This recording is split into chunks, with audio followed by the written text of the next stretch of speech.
All right. Mic check 1 2 1 2. Mic check 1 2 1 2. If anyone in the chat can hear me, just push 1.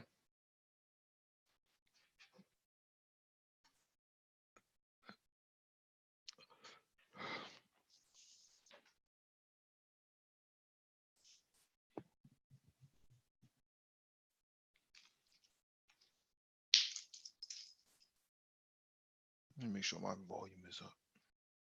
Oh, the volume was down. Let me try this one more time.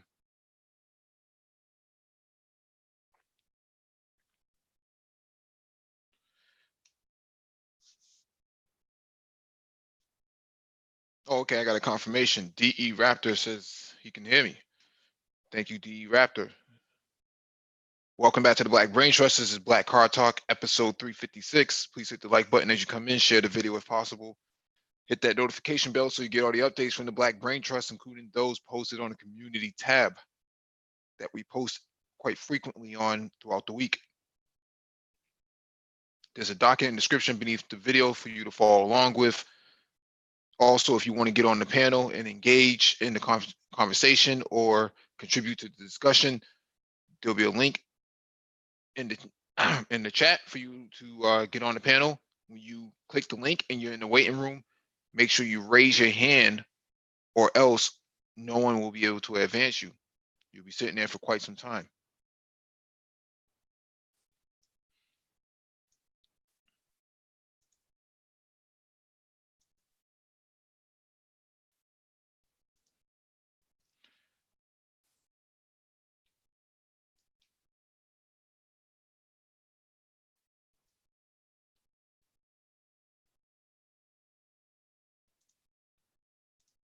All right, let me get to this first article. All right, this one is from CNET.com Roadshow. Ford Bronco revealed in Baja 1000 race truck form. Surprised this might not be the production Ford Bronco, but it's definitely our best look yet at the forthcoming SUV. Ford revealed this new Bronco R race truck in the Nevada desert on Monday, and we got a chance to see it up close. The Bronco R comes at a appropriate time. 50 years ago, Rod Hall and Larry Minor piloted a race prep Bronco in the 1969 Baja 1000 to an overall race win. As Ford proudly boasts, no other 4x4 has replicated the original Bronco success since then. Now it hopes the reborn Bronco will be able to mirror the victory. That's correct. This isn't just some Bronco to celebrate a milestone. It's going racing. Later this month, the Bronco R will head to the Baja Peninsula to once again tackle the grueling off-road race with a proper driver to boot, none other than Shelby Hall, Rod Hall's granddaughter. Will pilot the Bronco R for parts of the race. The 1,000-mile trek will put the Bronco's production powertrain to the test. We still don't know what exactly that powertrain is. However, before reference the twin turbo EcoBoost engine attached to the racing prototype is representative of what the production Bronco will offer. Ford put together a bit of a skunkworks team to make this thing happen. Paul Wraith, lead Bronco designer, curated a small team that worked in a sealed room in the basement of Ford's design studio. They emerged with what you see here in just 6 months. The SUV's width and race-ready parts clearly mask a production stance, but Ford was keen to underline that the overall look is close to what we'll see from the production Bronco. From that, it's safe to say the body shape will look very similar, and the front grille will, with Bronco spelled out across the seams, like a no-brainer for the production SUV. Use your imagination and you'll be able to see where production highlights will go and start to fill in other cues. Checking over the rear, Doesn't reveal too much in race form, but imagine some blocky taillights and that spare tire mounted flush within the rear. A clamshell hood and roof also harken back to the first generation Bronco. It certainly looks like Ford won't disappoint loyalists with the SUV's overall shape. This looks like a proper off-road SUV with surprisingly elegant lines. This is pretty dope. I have to say, let me go to the pictures.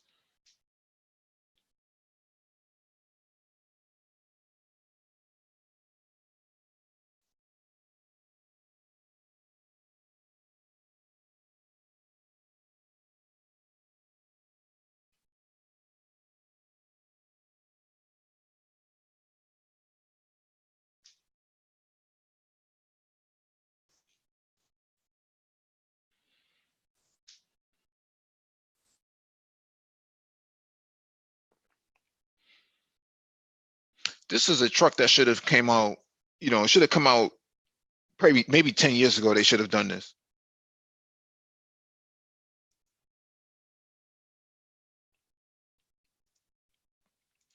And I always wonder why they did not do this before, because you had the chassis, you had the Ford Expedition chassis, you had all of the engines and whatnot at your disposal. How could you take so long to come out with an aesthetic design that would fit, the Bronco face, or the Bronco heritage, I should say.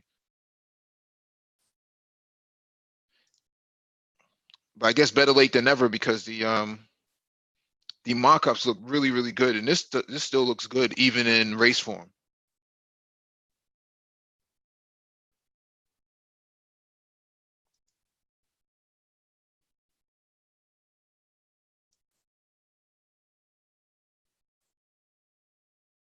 I doubt if any of this stuff is going to make it over to the production vehicle. What's crazy is that they being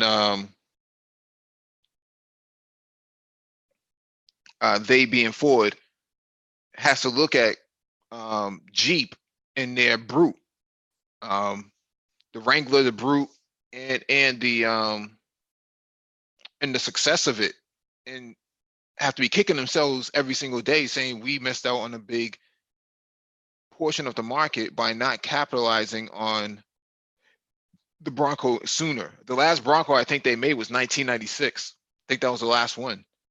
So you factor in, they waited 20 plus years to come out with another one. They kind of fell into the same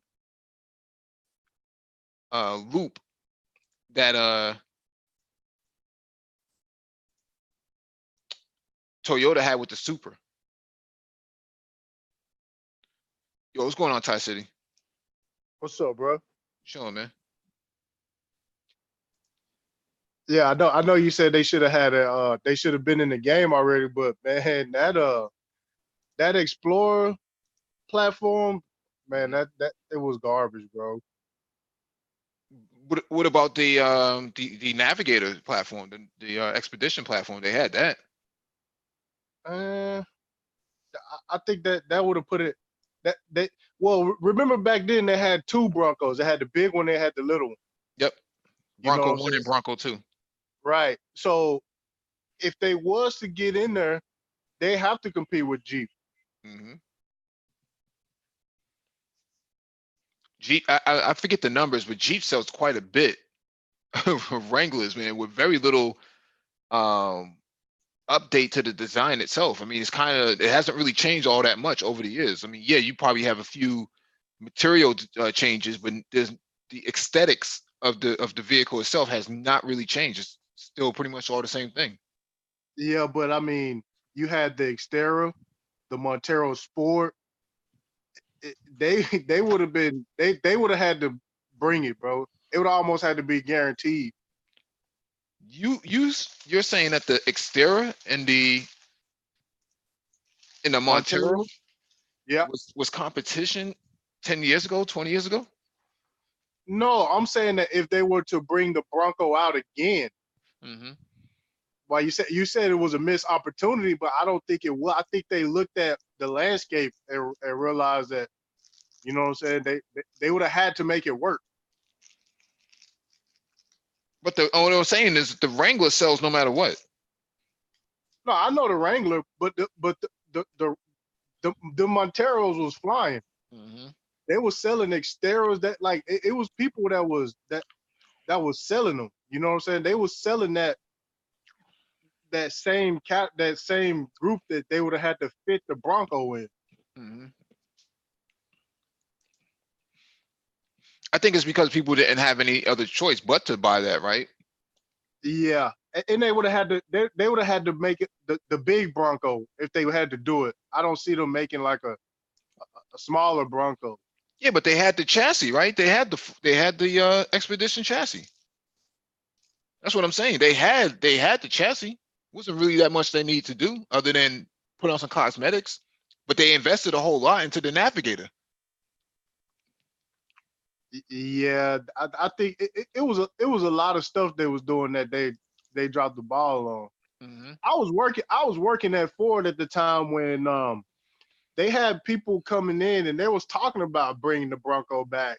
Mm-hmm. But at the time they had a big lawsuit going on with Firestone tires, and they didn't even want to touch it. Mm-hmm. And they would, I remember, because they was blaming the tire failure on the way the suspension was set up, Mm-hmm. and Ford was going at it with Firestone. It was a big deal. Mm-hmm.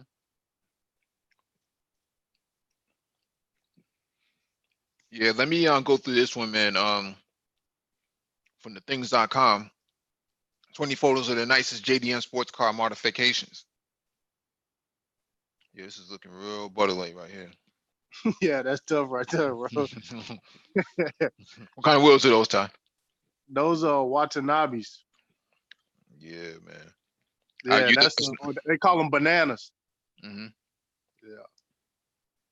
That's not something you drive, man. You just let that marinate in that garage, man. No, that's a cold track car, bro. That's a little track beast, dog. You gotta, yeah, Mhm. yeah. That chassis, man. That's one of the best chassis, man. Mhm. Just from like a car like that, you could just turn it into a supercar on the track. Mhm. All right, top 20 cars.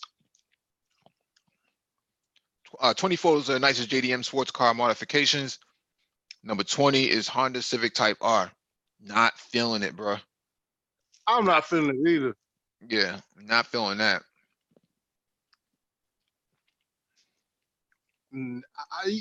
Man, they had a chance to bring the Civic Type R over here, and that was a disappointment. They should have just brought it over as an Acura. That's all. Yeah, You called it an Integra. it's still a bad platform. Mhm. Number 19, Mitsubishi Lancer Evolution X. Nah, not for me, man. Yeah, I never got into these because that's when they switched. They switched over to the some aluminum motor that they came up with, and Mhm. they were expensive. Mhm. I wouldn't do it. Yeah. Number 18, 1987 Toyota Corolla. Is that really a Corolla? That's definitely a 240. Yeah. That is 100% a 240. Maybe oh, okay, the caption's wrong. Okay, it's mixed up. Oh, okay. Yeah, it's mixed up. Yeah, the 240s in good shape, man. They finna start going up because everybody drifted them into walls and stuff. Now you see an original one, you're like, wow, it's original. Yeah. Yeah. They finna start taking off. That's a good chassis too. Yeah.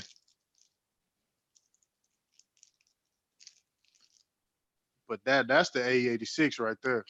hmm That's the one to get. Can't If you can find find those one. either. Yeah, you can't find them. The dudes who do got them, man, they holding on to them with a death grip. Yeah. But most of them are all clapped out, man. Oh, they done. They done. Especially if you find one that's an actual GTS with the limited slip and the 4AG motor, all original. Yeah, they already going over 10. They already going for 10 over 10 grand already. Mm-hmm. But Number they don't six. have to do the Eclipse like that. Number That's 16 all. is the Mitsubishi Eclipse.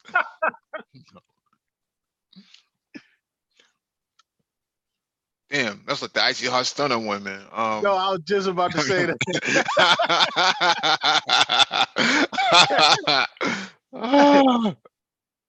Yeah, that's that. That it's got the same body kit as the green one from Fast and Furious. The Man, chrome wheels is nuts, man. The whole situation is crazy. The headlights, everything from eBay. oh man, eBay, Alibaba. Oh man, this is a mess, man. I would Nah, take they that right. should treat it like that, man. Yeah, I would take that right off the list. Number 15, Nissan 350Z. Another Craigslist nightmare, man. Man, I feel bad for whoever whoever owns that, man.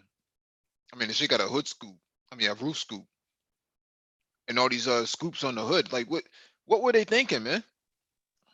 Man, this is crazy. Where you get this list from, man? Hey, that's the replacement for the 240. Yeah, That's what's going on out there in the streets now. Is that they getting cheap now? the 350s. Yeah, Yeah, they've been cheap though, man. But who's in the waiting room? My man come in here with that smoke. Triz, what's good? What's good, Triz? Hey, what's going on? I'm just leaving the gym, so I'm kind of tuning in. Looks like you guys are looking at some body kitted vehicles.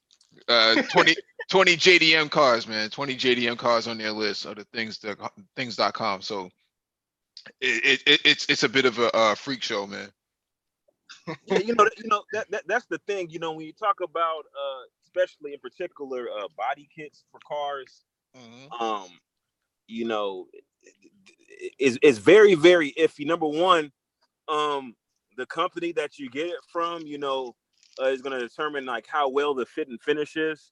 Some of these body kits actually add unnecessary weight to the vehicle, and then the actual some of these body kits are meant strictly for aesthetics, and they haven't been wind tunnel tested. So you actually put it on the car, and it really a lot of these body kits actually detract from performance. Mm-hmm. And then people who actually you got people who mix and match body kits that are not meant to go with each other. And so then you look at, if you actually were to put these vehicles in the wind tunnel, you will see a lot of errant airflow. Mm-hmm. So that's just something to really consider. Like, and then you got these body kits, and there's nothing under the hood done. Like Yeah. like that one vehicle, the 350Z with a roof scoop. It's like, is that even a functional roof scoop? Because if that's a roof scoop and there's no opening to the interior of the vehicle, Mm-hmm. then it's actually interfering with airflow. Right. Because that air goes into the roof scoop and it doesn't go anywhere. It just causes turbulence. Right. Right. I mean, the most they probably have done to the engine is probably a sock around the air filter, man. Yeah, like the little wrap, and then they'll get like some type of a Tenzo R oil cap, or some braided Tenzo been out of business. Huh? Tenzo been out of business for a minute. Yeah, because Tenzo, all Tenzo did was put out BS. Tenzo put out a lot of BS. Like the stuff that they put out, it really was BS. And that's why they're out of business. Oh man, number 14 is in 2006 Mitsubishi Eclipse. Man, Ty, they're not doing a good job with these Eclipses, man. What's going on? They meant, man. Don't even get me started. Actually, that was the worst Eclipse right there. Why is that? It had one of the best engines though. The V6 But was crazy. no, but the previous generation was a lot better because you had that turbocharged block, man, and the Yeah, four-wheel you had drive. a full cylinder, the 4G. I had the 4G. But them And wheels stupid though. I ain't gonna front on his wheels, bro. Them wheels nuts. but then it's Sweet. like, but it's like, why did see? It's like it's almost like it's almost look like they're false flagging because they have a black hood. I don't know if that's meant to mimic a carbon fiber hood or give the illusion that it's carbon fiber. Like, I don't know. No, I think the roof is black too. So I think it seems to me like they took a different sort of theme. Black hood, But black bumper, black roof, black trunk. yeah, but see that theme is basically derived from carbon fiber because that's the most frequently swapped out piece is the hood, and the trunk, and then occasionally like some vehicles even had a roof panel, but that's very rare. But it's usually the hood and the trunk that is easily to swap out for carbon fiber, and you can save a good, just off the hood, you can usually save about 20-30 pounds. And then the trunk, you can save about 15, maybe even 20 pounds off the trunk if you switch it to carbon fiber. Yep. So Man, this dude right here ain't swapping out nothing for nothing. Them wheels, man, them wheels gotta be, man, them wheels heavy. They fresh though, they fly, but yeah, those is definitely like, those look like some 3-piece. Are those like 3-piece, Ty? What you think? yeah, those work VKs. So what Ty is saying is like a dude coming back to school on the first day of school with some fresh J's, but his the rest of his gear is bummy. Yeah. You know the guy they had the Nike shoe with the Reeboks on? Yeah. Hey, but you can't front though. If you were to come to school, high school, or even a community college, with any one of these vehicles, you was the man. Nah, fam. Nah. No, real talk. Nah, bro. No. Nah, bro. No. Ty. We talking about high school and community college. I'm talking about back in, like, say for instance, we talking like maybe 2000, 2002 time frame, around there. Like, you was the man who wanted to start. Yeah, you was the man. You was the man, but you was getting laughed at, bro, outside of that group, bro. Once you left the high school parking lot, man, you start. I used to go to the street races, man. You'll see them guys. You see them, man. Nobody want to race them. Nobody want to break their car racing them. Yeah. All right. This number is 13. 2003 Nissan 350Z.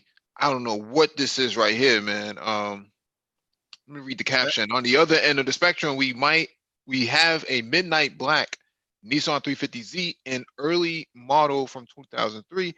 This car was either shown at a car show or laid out bare for everyone to see before a street racing event. As we can see from its exposed engine, it looks just as clean and slick as the white one, and this owner has clearly taken very good care of the beauty. So I don't know what all of this is about here. That's turbo. That's definitely that this car looks legit. That looks like a big bore turbo right there.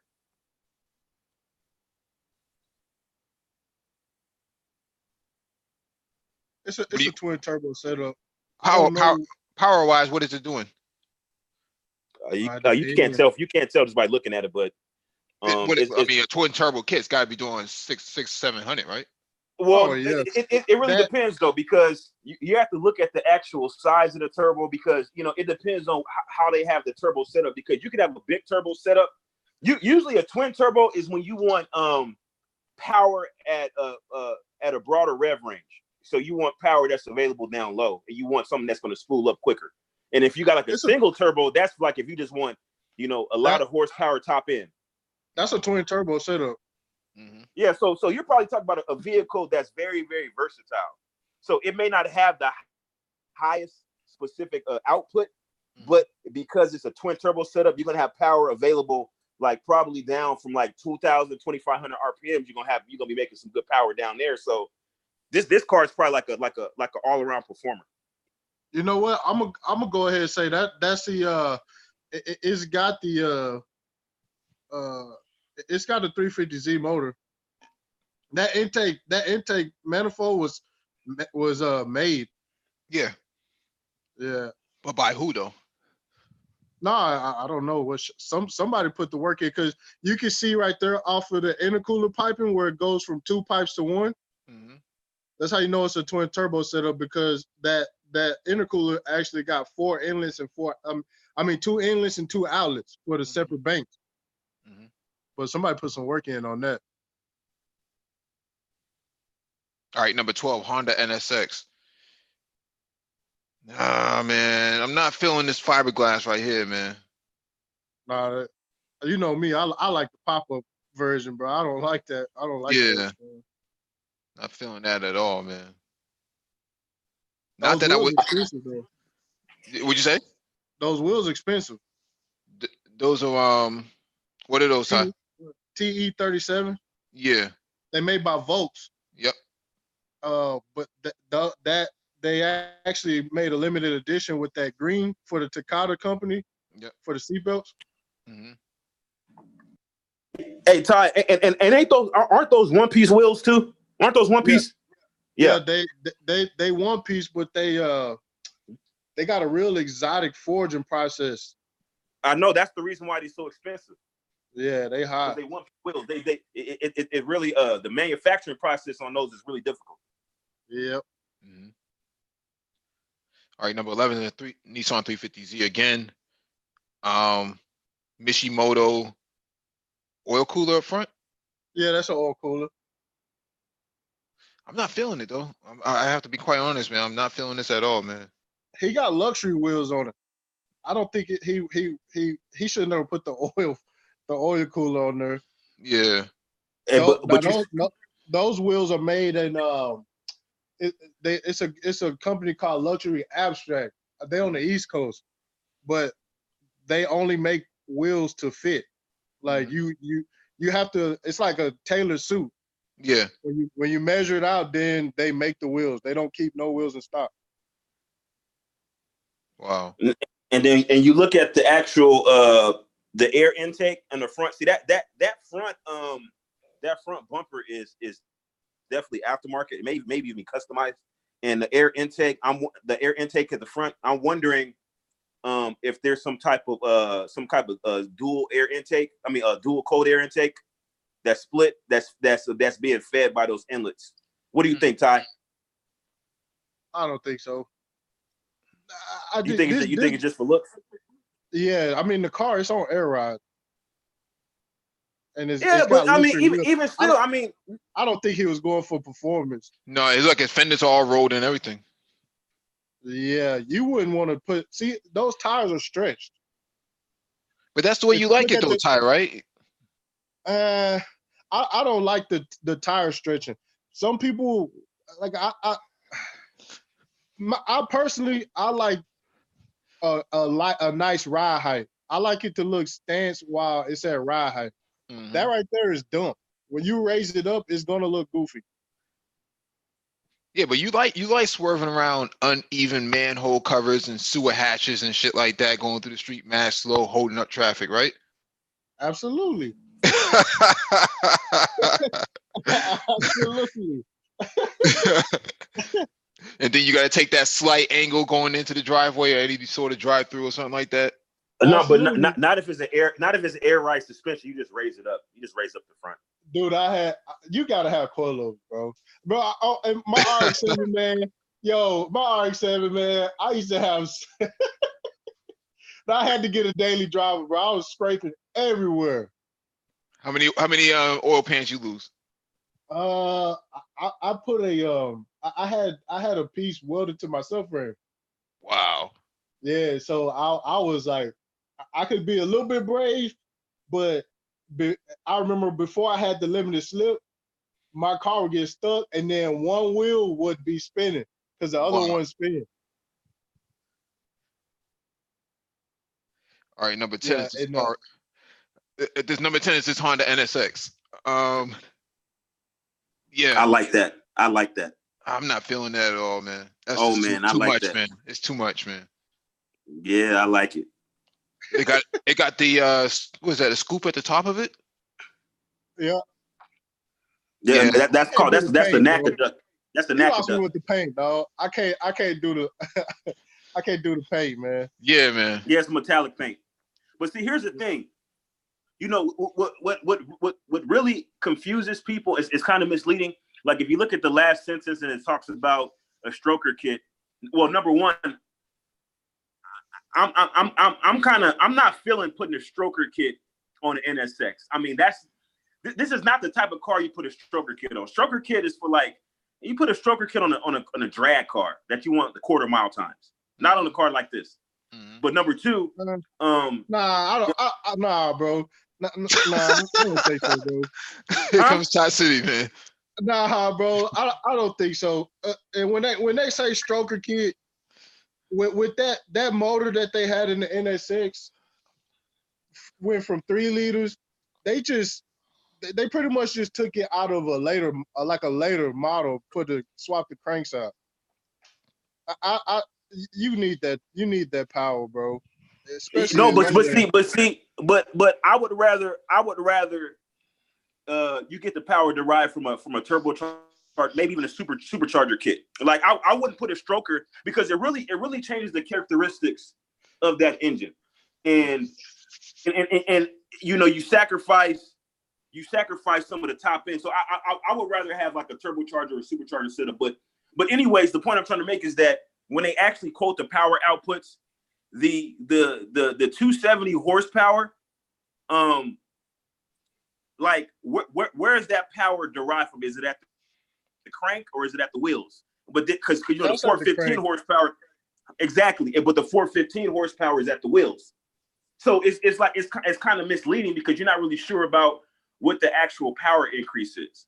Mhm. Because you're using two different metrics. Speaking of RX-7s, number 9 on the list is a Mazda RX-7. Ty City, what say you, man? Can't do it. I can't do it, man. The snake eyes, the wide body. That car should not have any body kits on it, man. That was just like oh man. At least it got TE37s on it. Hold on, Ty I'm City. still Ty City. Yeah. Now, you saying it shouldn't have any body kits. Have you seen a Ville side body kit for RX-7 for that particular RX-7 model? It's outrageous. The Ville, so you're saying the Ville side you wouldn't F with an RX-7 with a Ville side kit on it? No. I mean, you feel lying, Ty City. I'm not lying. Bro, this car was perfect. No, I will put the front bumper like that. Well, not like that, but with the JDM fog lights and stuff like that. And that would be it. I would just put the Japanese modifications on it. That was it. That car is flawless, bro. That body style was just perfect. And then you know Ty City, the first thing Ty City would do with the RX-7 is do an LS motor swap. You know how Ty City. nah, I think you got him confused with Triz, man. I mean, not Triz, Lex. Lex be on that stuff, man. Oh man. I would never disrespect that car, man. Yeah, number 8 is the Nissan GTR. Man, it ain't nothing but a vinyl wrap. That's just a vinyl wrap. Man, you could take that off.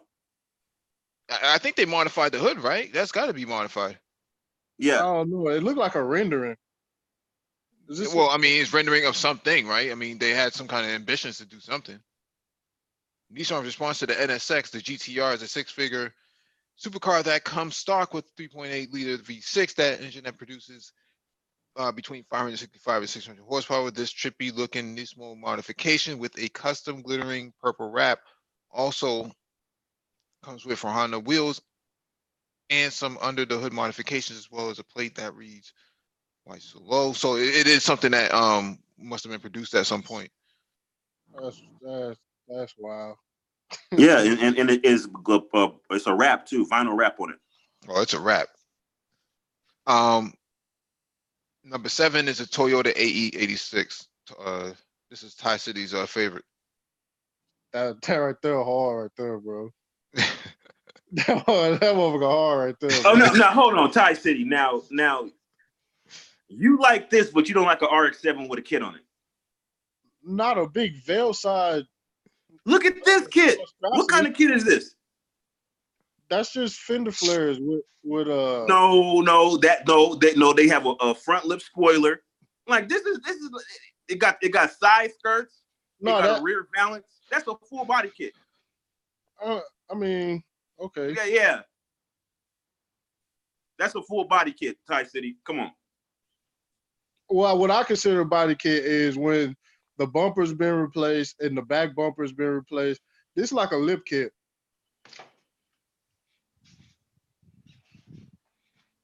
That's cold right there. That's ice cold right there. Icy hot stunner. Nah, this ain't nothing like that. They can't be around this. They can't be around this. Nah, but what's funny is the thing about this car is, man, it's like you wouldn't even expect the driving experience that you would get out of it. Well, because it's rear wheel drive, and that's what most people don't like. You wouldn't think that car would be rear wheel drive. Yeah, it's rear wheel drive, but the chassis is stiff. And it's just like the geometry and the steering and everything, like that. I think it's like they made a perfect track car on accident. Mm-hmm. You don't think that the FRS was a good replacement for it? No. Don't let Ellis in the chat hear you say that. I know. I think. I thought. Wait, Complex got one, don't he? No, man. Nah, Complex has an exterior. Oh, yeah. I remember when they brought out the. I remember when they brought out the FRS. Mm-hmm. And I looked at it, and I just thought, man, like, man, this ain't it, man. Now this GTR, those are like wheels that you would find on an American car. Like I would expect to see those wheels on like a Viper or something like that, or maybe like what's it called, the Charger or Challenger, no Charger. Yeah. Like those wheels, it just seemed like it doesn't fit that car. Yeah, they look cheap.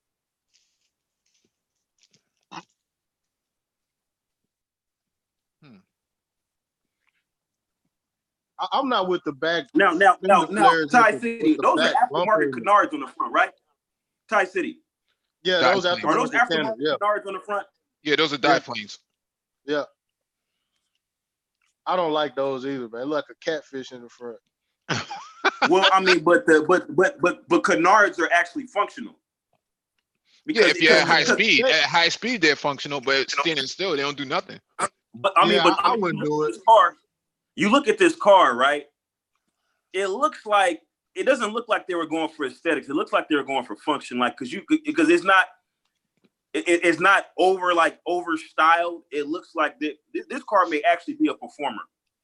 I mean, it's a GTR. But the problem is that those wheels are heavy. So then it makes me think, okay, are they really a performer if they put these heavy wheels on the car? It doesn't say what kind of wheels they are. It just says that, But just looking at those wheels, those are heavy wheels. Like if they're going for performance, they're one pieces though. I mean, not one pieces. They're single socket, right? No. They got lugs in there. Oh, they fronting? Yeah, they got lugs in there. That's just how they put the concave in there like that.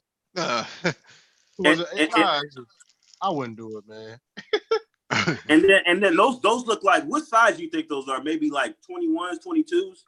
It's got to be 20s up front, 21s in the back. Nah, they look bigger. They look bigger than that. Nah. They look like they're either 21s or 22s. I don't know why the fender flare in the back got to be black with the bumper being black. It's just I wouldn't do it. Yeah, it's all over the place. I wouldn't have put that wing on there either. I don't like those wings like that. Must have had a discount at AutoZone. Number 5 is Toyota AE86 again. We saw this earlier, but It looks like from the picture that has rear wheel steering, even though it doesn't. It'd be dope if it did. It would kill a lot of cars out there. It could be some what they adjusted the toe in. Or toe out. Well, I mean, I just call it toe in, just like the overall concept of adjusting the way the way the wheels are mounted. Not mounted, but there's like a way you can adjust the toe in. It changes the handling dynamics of the vehicle, especially for a rear wheel drive car. Yeah, on these you can't because it's got a straight axle. They don't have an independent rear suspension. Oh, really? Oh, okay. Yeah, it's got a 3-link, right? It's got a 3-link. Actually, you know what? They have a 4-link on these. They come factory with a 4-link suspension. I'm not feeling this. Mm-hmm. I don't know, Ty City, you like that? I'm not feeling it. Yeah, I mean, for the car, like that's a drift car. That's what they look like. Mm-hmm. Yeah, what's up with the hood being hold on, no. Wait a minute for a second though. You're saying it's a drift car, but the camber doesn't look like it's set up for drifting. It may be just on air, right? Because it says air on the front. Nah, it's not. It's not on air. The camber doesn't look like it's. Huh? On these, camber does you good, but it's not as much on a car this light. You know what I'm saying? Whenever you set it up for camber, you looking for the weight to transfer to that side and level out the tire in a corner. You don't have to run that much camber on these. Yeah, but the rear wheel looks like it has slight positive camber. No, like you can't adjust. You can't adjust the camber on it because it's got a straight axle.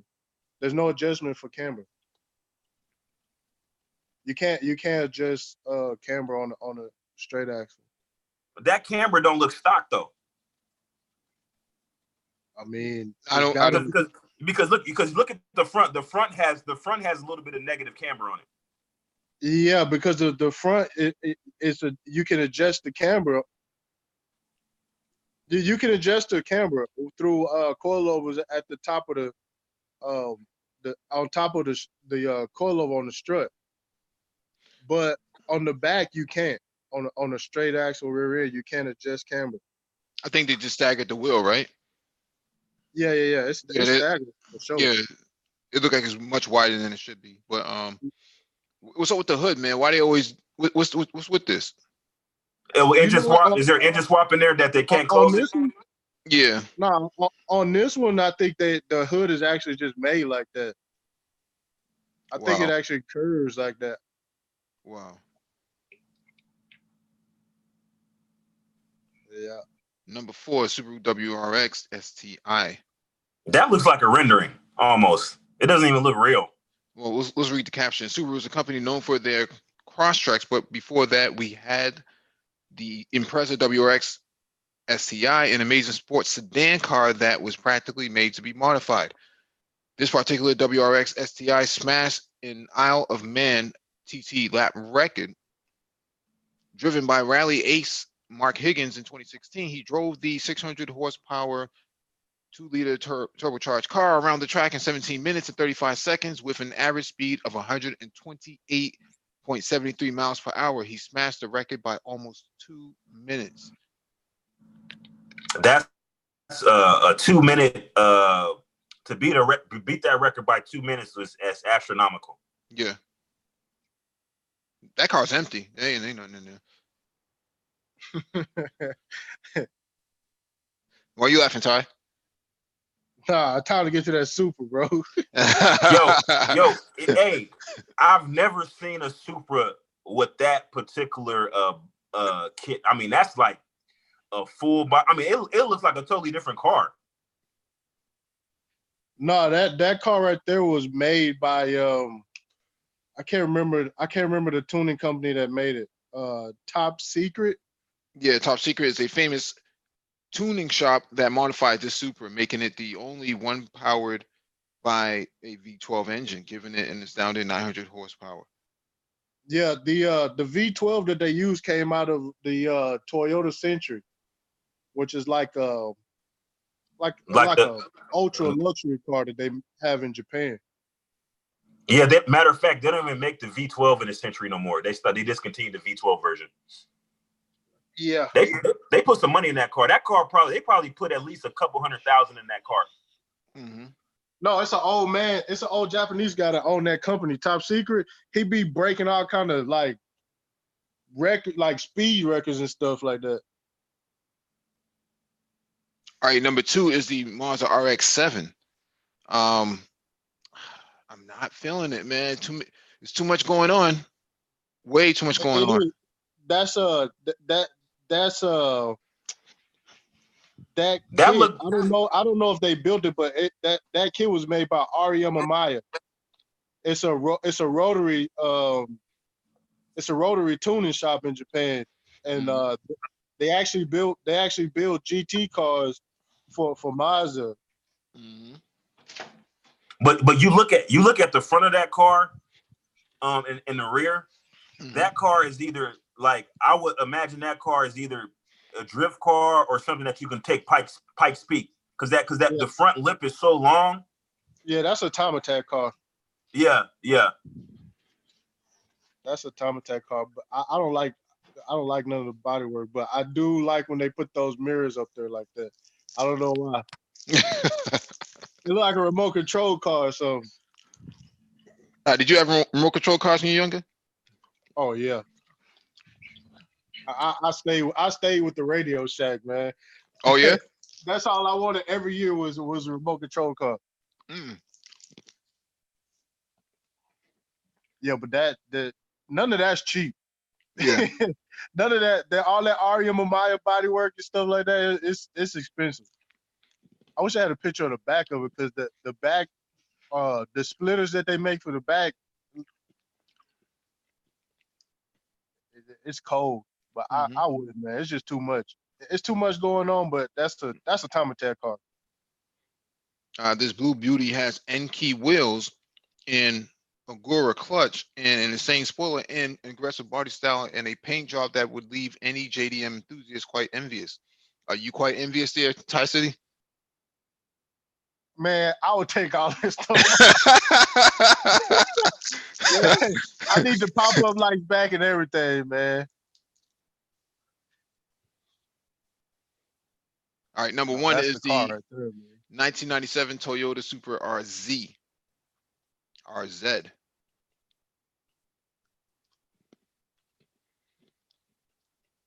Again, like you don't do nothing with these, man. Mm-hmm. You just don't do it, man. This one's got to look like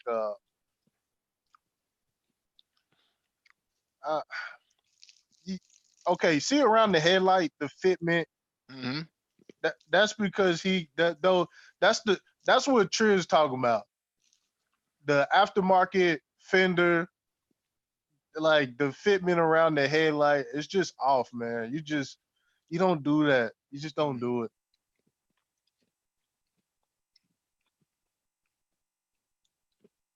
Nah, he got some tire on there though, and then look like some AP Racing brakes. Mm-hmm. Yeah, he not playing. But the body work, man. See, Ty City is a fan of stealing and razzy body kits. That's what Ty City likes. The stealing kits. Yeah. Ty City likes stealing and razzy body kits. That's what Ty City likes.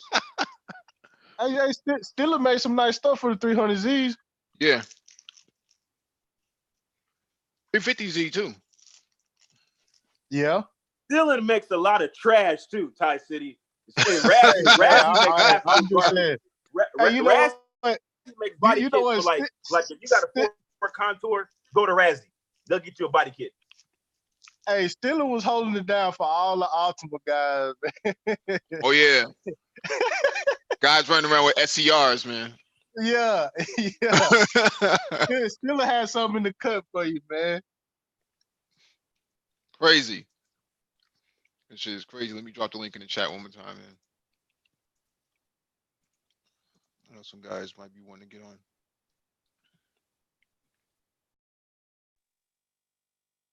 Yeah, man, it's getting wild, Mike. I seen a video of a 900 horsepower all electric Mustang that they talking about. That's on the list, bro. That's on the list. Oh, my bad. We're gonna get to that. Hey, but also that Mustang has a 6-speed transmission. I'm trying to figure out how the hell they get an electric Mustang with a 6-speed transmission. Just resistors, if anything. Just resistors. GearPatrol.com, a GM designer explains why the 2020 Chevy Corvette's interior looks so odd. We were talking about this last week. Earlier this year, the new 2020 Chevrolet Corvette was revealed, and the 8th generation model was most notable for at long last being the first ever iteration of the car to put the engine behind the driver. It's a mid-engine sports car that punches up against exotics like the Audi R8, but with a starting price under $60,000 for the coupe, $67,500 for the hardtop convertible seen above, which was announced on October 2nd. That's interesting. That's like up there with the McLaren 570S. Once the initial hype and surprise died down, though, a pointed discussion of the interior developed. Quite a bit of online discussion focused on the long sloping vertical strip of buttons extending down the center console. The main point of contention: does the interior call to mind a fighter jet cockpit built for hands-on convenience? Or is it a wall of controls needlessly slung between the driver and the passenger? Yeah, not feeling that. As it turns out, interior design maker Tristan Murphy would like you to understand one thing before you rush to judgment. It was imperative from the start that the C8 generation Corvette have a very low dashboard. The whole point of getting that engine behind you is that it allows you to have so much lower cowl. You no longer have to sit above the engine, and you can get these really great sight lines, sorry. And that's what a mid-engine car does. The last thing we want to do was have this amazing down vision, then have this typical tall instrument panel. It was about how do we change the game and how do we reconstruct a dashboard here to be as low and as thin as possible. That was the mission statement of the whole car. A close inspection of the interior reveals Murphy wasn't kidding about keeping things low and thin. Take the air vents, for example. The C8 has the thinnest air vents in the production world, Murphy said. We're 19 millimeters tall, and we had to invent that. Then we had to do a brand new HVAC system that controls the velocity at that vent height. Normal vents are usually about 36 to 40 millimeters tall, but every single millimeter that goes up the instrument panel, the dash has to go along right. I'm not seeing it. Where are the vents? Oh, okay. Man, I always felt like it just looked like they was. I ain't even gonna front. It looked like they just copied Porsche. You think? Bro, Porsche was the only company that had the buttons coming down off the dash like that to like the armrest. Which generation Porsche is that? The 991s? Yeah, the newer one. But That was they the had first to. time I seen it. Yeah, But they had it in the Panamera too, and the rest of the lineup had it like that too. Yeah, but they had to have designed it way before that had came out, right? Because it takes a long time to design that type of stuff. I mean, it's not something you just whip up overnight. I don't know, but I understand where they coming from though. If anybody ever sat in one of those one of those Trans Ams, the last model Trans Am, Mhm. the Camaro, that Camaro around that time, those dashes in the met with the windshield way up front. Mhm. It was awkward. Murphy says there were months of discussion, design reviews, and clay models that helped him reach this conclusion. He and the design team also sat in a number of cars, including LaFerraris, Porsche 918s, and McLarens for inspiration. So maybe Ty City has a point. I mean, they sat That's in the a only Porsche. Go ahead. that's the only company that I've ever seen do that. From what it sounds like, they didn't have at least the 911 as an inspiration piece, but they used the 918. Kind of weird. Um, Is the 918 interior like that? to my knowledge, no. We could look at it right now, though. Yeah, that looked like that's what I seen when I first see it. I was like, oh, they got that from Porsche.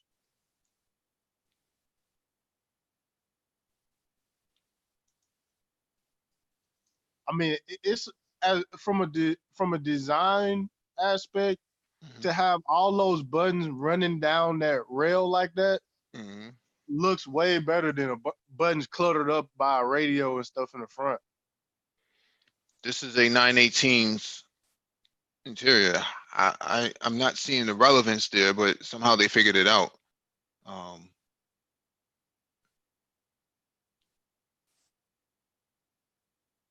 yeah, this is very minimalist in comparison to the Corvette.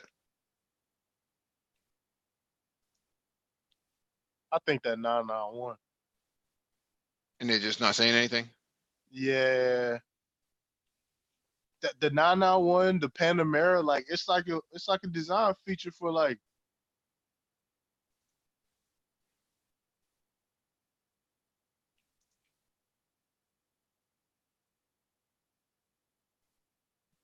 I don't know, Ty. go to the Panamera.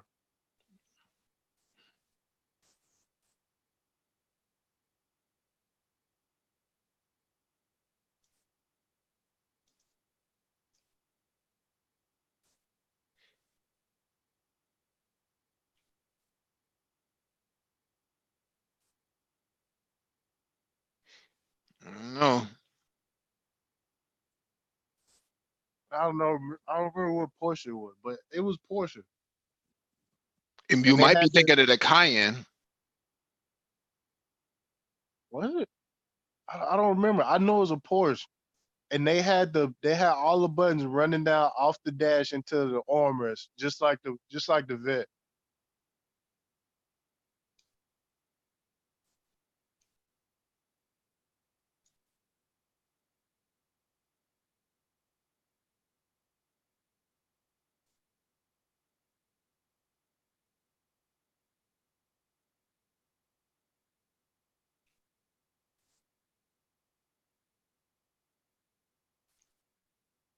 Where did why? I wonder where would they get any inspiration from the 918? Maybe it might be the narrow foot pedals and stuff where it would go. Um, You know what? I was looking at the McLaren, right? And the, mhm. the 720 and the Senna, the when you put it in race mode, the display folds down. Yeah, yeah, that's the whole purpose of it. It folds down when you turn the car off, but it also folds down for race mode. Yeah. Yeah, I'm not against the Corvette interior. I just think that it's I don't know. They from what from what I've seen people say is it's just meant for the driver. They said Hmm. that when the passenger sits in there, it just looks like you're just isolated. Hmm. They should have just made it a single seater if that was going to be the case. Yeah, because they say it's like a wall there. Yeah, You just isolated. like a studio apartment or something, man. Crazy. Let me get to the next article.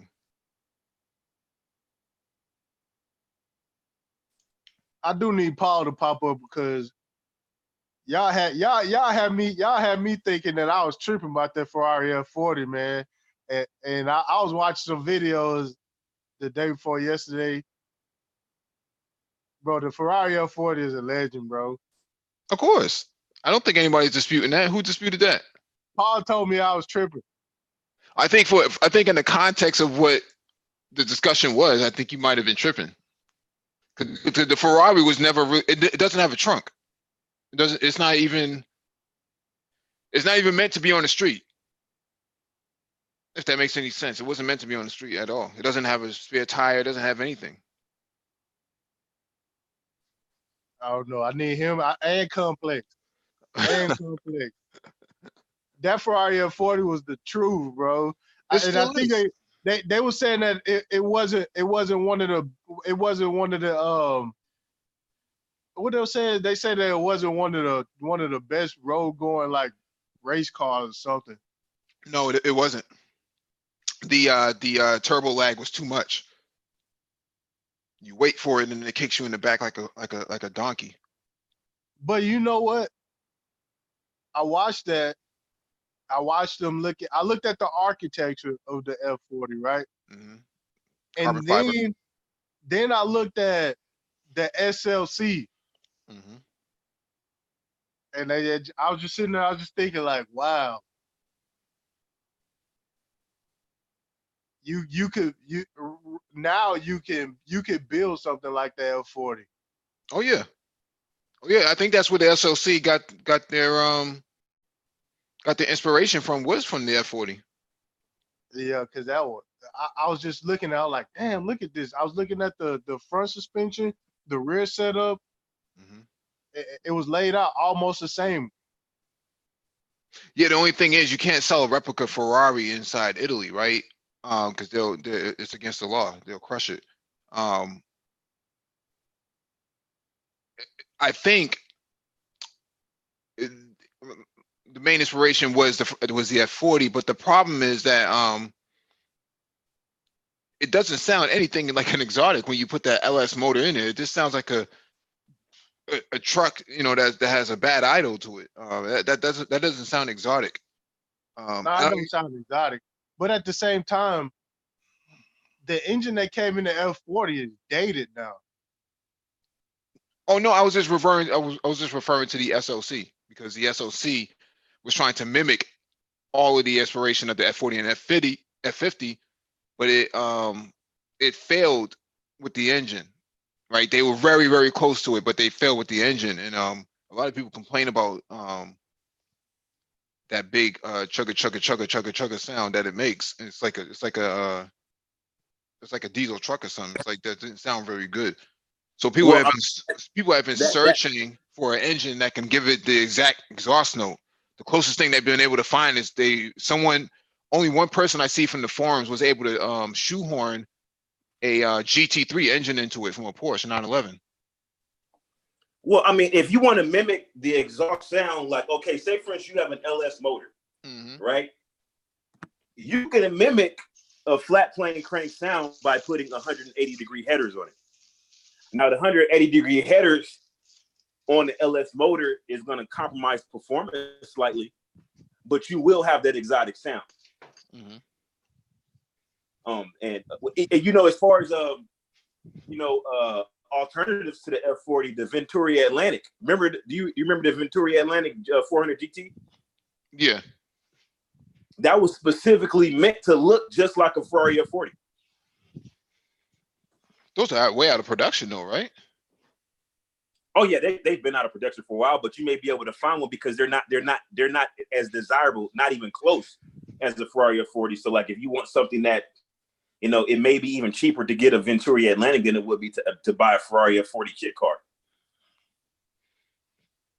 Yeah, like one the speed. SLC. Yeah, one speed. Oh, not one speed. Chief Rocker in the chat says, wasn't it inspired after an aircraft cockpit, the interior? I don't know what kind of fighter cockpit they they would have been mimicking from. What, a F-15, a F-16, a F-18? Well, I don't know. It doesn't make a whole lot of sense, man. Yeah, I heard that. I heard that too. One of the guys, they actually made the emblems and stuff are shaped like a fighter plane. Right. I mean, but then again, GM used Saab, and Saab was born from jets, and they tried to use that model, and that didn't work too well for them either. So let me jump to this next article from Motor1.com. Electric Chevy Corvette hits 210 miles per hour in top speed run. Why is it based on the C7? Let's read it and find out. I think we can all agree that an electric Chevy Corvette is an odd thing. A car that has been known for its huge power plant and gas guzzling nature isn't bound to become electrified. Not to mention that a silent vet would be a really weird. Some might even call it sacrilegious. But then again, it's bound to happen, I guess.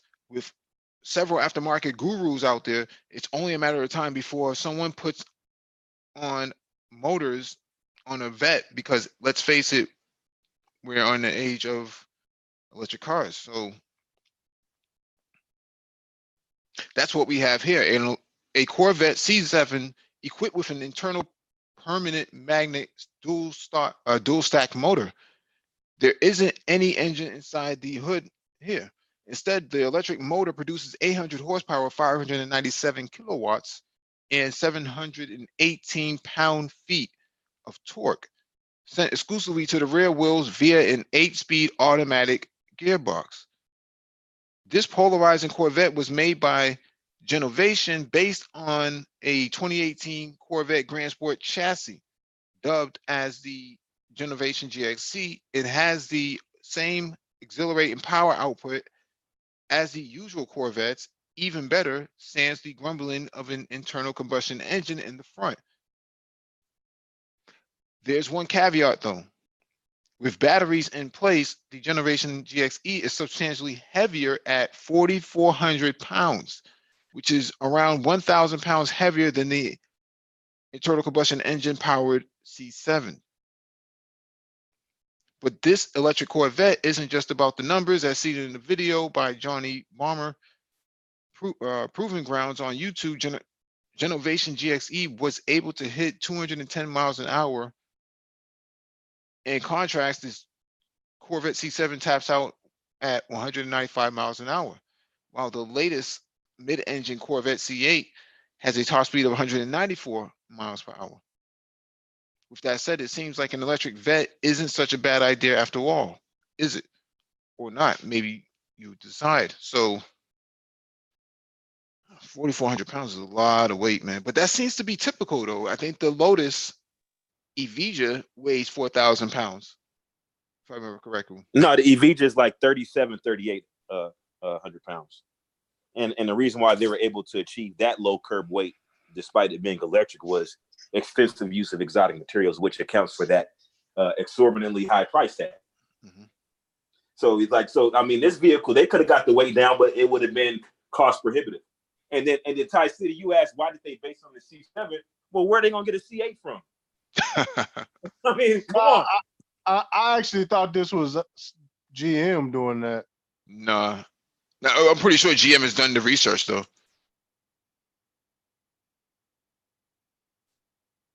Electric, I don't know, man.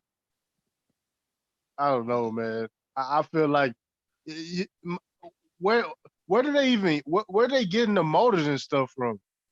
Oh man, you can order that stuff in China, man. You can build a lot of that stuff in house too, but yeah, you probably can get a lot of that stuff in China. I wouldn't be surprised if they just picked up an old a crashed or salvaged Tesla and took the motors out of that. Huh. You know, and my question is, okay, now maybe I heard the article wrong, but did they have a 8-speed automatic transmission with that electric motor setup? That's what it says. So my question is, why do you need 8-speed transmission with an electric motor? That's a good question. Maybe they kept the transmission, but it probably doesn't shift. That okay. Now, You take a company they like have. that. I mean, you they take a have company like that, right? Mm-hmm. What is the demand? What is the demand for that? You know what I'm saying? The first to do it is really where it comes from, right? So what happens here, let's say GM didn't do the research on this. They're the guys who do the research. GM goes back and says, what did you find? So on and so forth. They contract that out. So they can sell all that data and research to GM. GM will just take it and run with it, based on the preliminary results, and they can determine whether or not it's viable to come out in 2022 with an electric vet. But at 4,000 pounds, that's really heavy, man. They would have to go through a lot of exotic materials, like Triz was just saying, to make it viable. You can. I mean, the NSX is 3,700 pounds right now, but they could easily get that car down to 3,400 pounds or even lighter if they went with some exotic materials. But then it runs up the cost. So they have to find some kind of equilibrium where it makes sense at some point. In the next 5 years, it's going to make sense. It's just who's going to be the target audience, because the people who like shifting their own gears ain't going to like, So what I'm looking at is we have the motor technology. Mm-hmm. They have to get the battery technology, right? They have to get graphene. Graphene is the new goal. Graphene is what? Power on the go? No, graphene is the material technology for batteries. So you're talking about putting batteries into something as small as a pencil. Okay. Now NASA would be the biggest investors in that, because they need that technology for their shuttles, for their satellites and stuff like that. Okay. Once that stuff trickles down to the car market, then it makes sense. I gotta read up. Yeah, you got to look into it. Graphene is pretty expensive now. Let me see what graphene is going for on the market. Well, and see, that's what, again, when you talk about these heavy curb weights, mm-hmm. It really wears on some of the components of the car, in particular the tires and the brakes. Mm-hmm. And so this begs the question about what is the viability for hydrogen fuel cell vehicles? Because with a hydrogen fuel cell vehicle, one could surmise that you can get away with a lower curb weight, because you can kind of supplement the batteries with the hydrogen fuel cell, especially if you have like a hydrogen fuel cell plug-in. So when you're at home, you can charge up a little battery pack. Maybe the battery pack range will give you like maybe you get like a battery pack range that only has like maybe 80 miles. So for commuting, you can get back and forth to work just on your battery charge alone, and then for longer trips, the hydrogen fuel cell will kick in, and you can get whatever unlimited range based on your proximity to fueling stations. BMW and Toyota are the biggest investors into that right now. Yeah. But right now, it's really, really cost prohibitive. Yeah, the actual technology is very expensive. Yeah, Tie City. No, I was just going to show Tie City that this is a graphene battery right here. What they will probably be using in the next Apple iPhone. You'll probably see it in there. If not, if Samsung doesn't already get a jump on it. But this is how thin it can get, and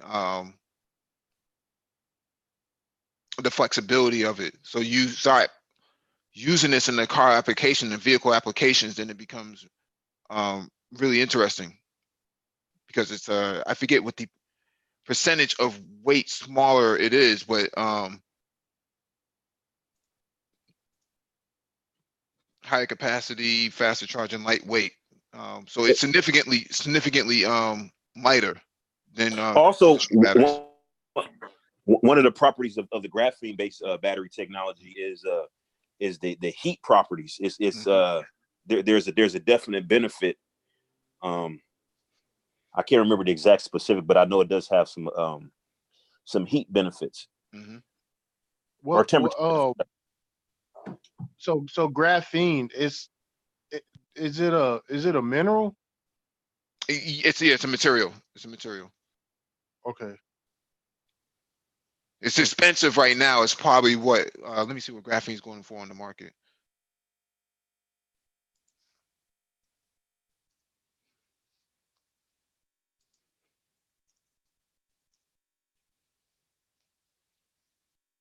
Oh yeah, it's up there. I forget how much it is per gram or per cubic foot or something like that. Yeah, let me see.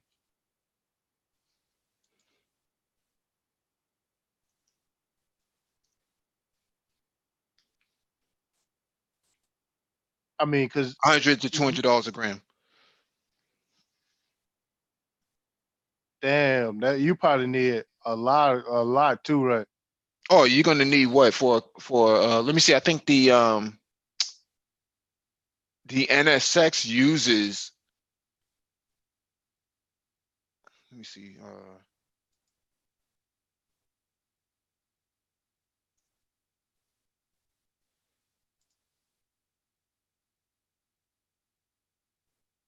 yeah, I think the NSX uses something like 150 kilograms or something like that. I forget the exact number, but that's where all the weight is coming from for the NSX. So you factor in, you would, at 1 gram,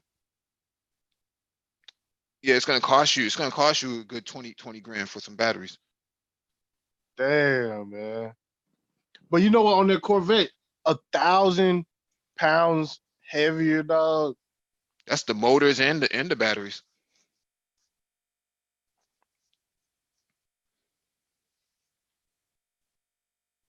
I just imagine throwing it through a curve. Is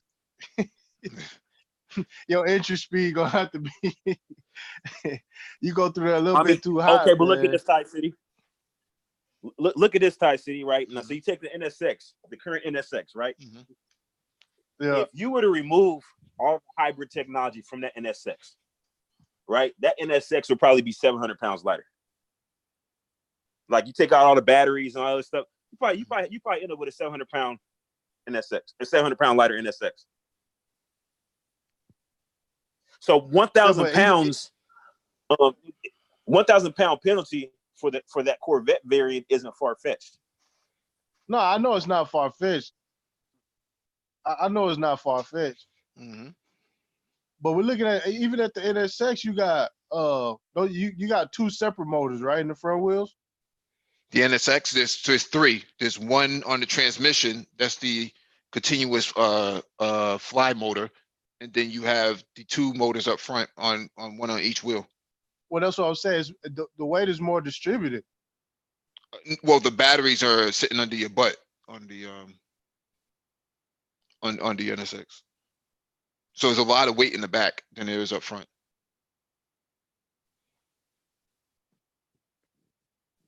In physics, yeah, that makes a lot. It makes a lot of sense to put all the weight back there because then you can control how much, how the power shifts you around. Right.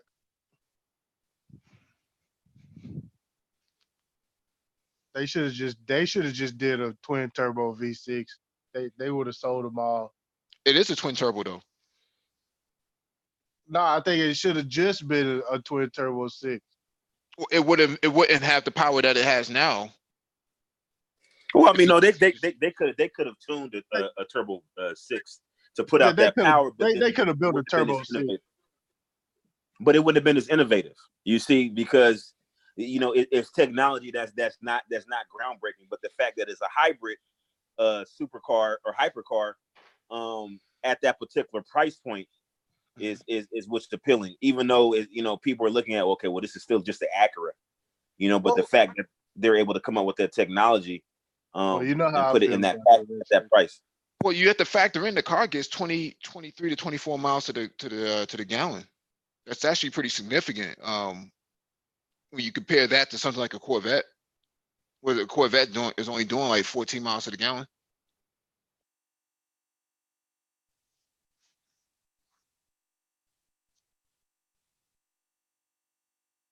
Let me get to this next I don't article. think. Go ahead. Go ahead. No, I was just gonna say I don't think people care about the gas mileage when you buy a car like that. Well, to an extent, you would, because if you need to go, if you need to do a long road trip, man, that starts to add up. Something like a gumball rally, that's stuff that starts to become a factor, because And then yeah.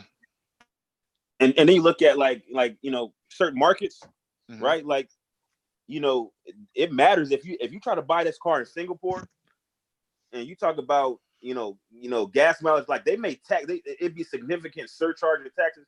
Like you're talking about, it could be $100,000 more just because your car doesn't get good gas mileage in certain areas. That's the CO2 emissions agreements and stuff like that. I know in most Asian countries you can't have a car over 4 liters, so that's why you see Porsche, McLaren, Ferrari, all their cars are 3.8, 3.9 liters.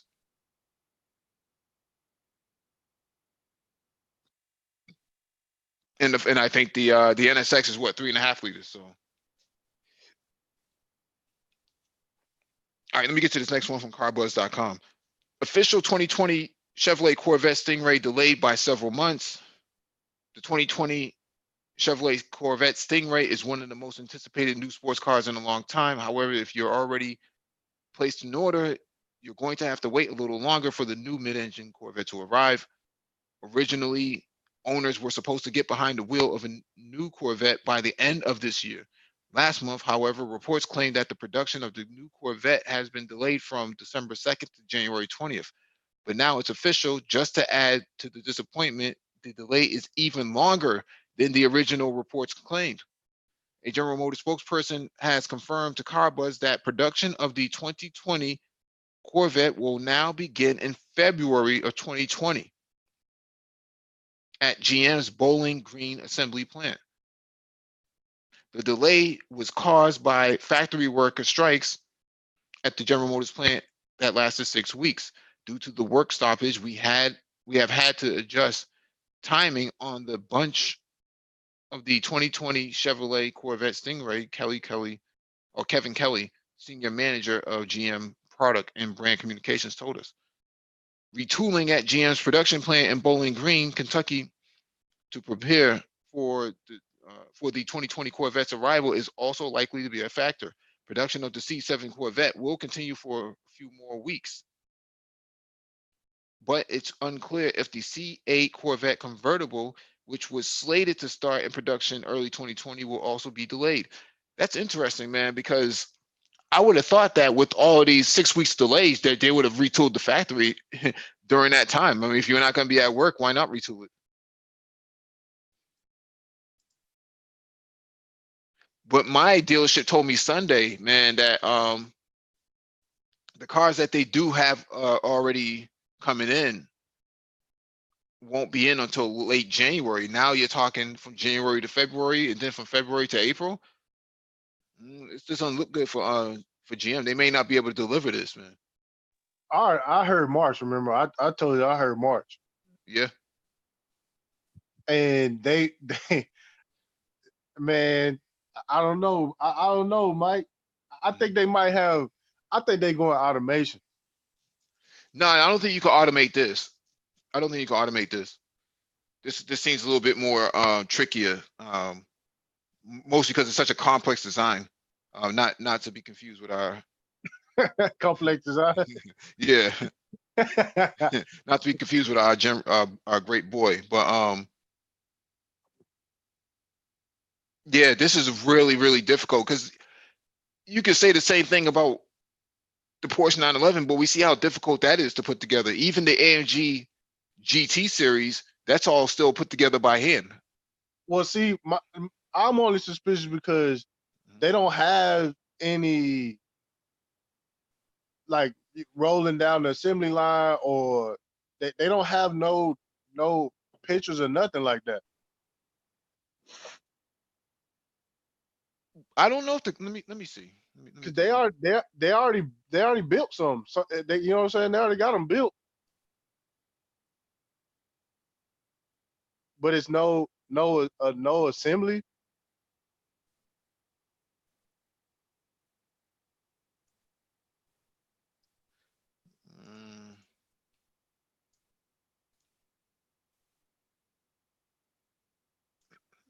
Here you go right here, Ty.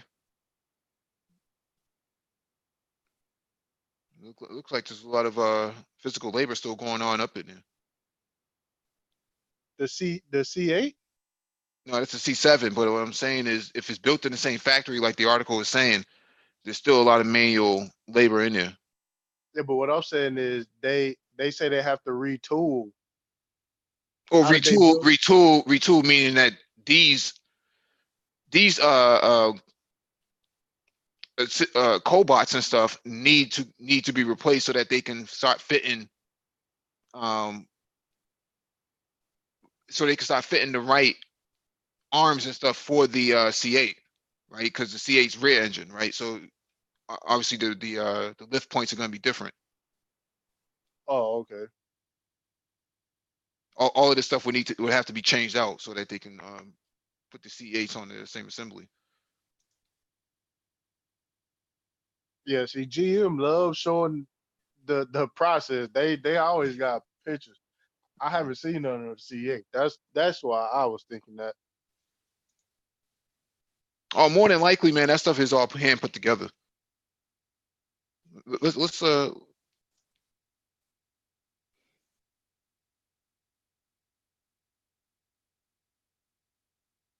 Well, see, because I know part of the deal was they was going to shut down 11 plants. mm-hmm.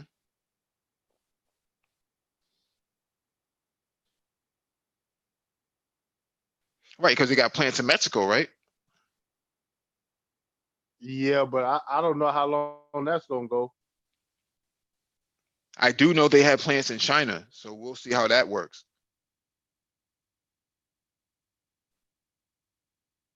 If they start producing out of China and re-importing it to the United States, that's going to be such a economic disruptor. You're talking about paying people, $1.50 an hour, to put together these cars, man. That's going to be no joke, man. That shit is going to be no joke. I wouldn't want to buy one. What do you say? I wouldn't buy one. Why is that? What? Nah, I Well, wouldn't buy the one. process is all the same. It's just a matter of the cost of labor, right? The cost of labor is what they're trying to go after, right? If they're only paying their guys $1.50, $1.75 an hour for labor versus the $35 to $40 they were paying, in the factory here in the United States, that's a huge gain for them. That means they're turning heavy profit off of every car sold. They're not losing anything at that point. No, I understand it from that point, but I'm saying there's the product that you're gonna get. They have to have some strict quality control going on. Why is that though? I mean, because iPhones are made in China, and then nobody seems to have a problem with them, right? Well, that's what I'm saying. You have to have because they show videos of people putting stuff together over there, and these people are falling asleep. You would fall asleep too if you were working for fucking 24 hours, nigga. That's what I'm saying. I'm not gonna drive a car. I'm not gonna drive a car with somebody. You know what I'm saying? You hit the brakes, nah, man. I'm cool. Nah, it would already pass inspection, man. It wouldn't be able to leave the plant. Yo, your car got built at the factory with the suicide nets all around it. Yeah. Oh, the suicide. Yeah. That's yeah, man. I mean, life is hard, man. Nah, nah, you better believe it. GM, you don't think GM want to do that? Shit. Yeah. All right, this one is from Jalapnik, man. Let me go to the beats of this right here because I think Ty City kind of touched on this. The strike and work stoppage begins on September 15th after a breakdown in negotiation between the UAW and GM over issues of wages, job security, and paths to seniority for temporary workers, among other issues, shutting down 33 plants in 9 states, 22 part distribution warehouses for 40 days.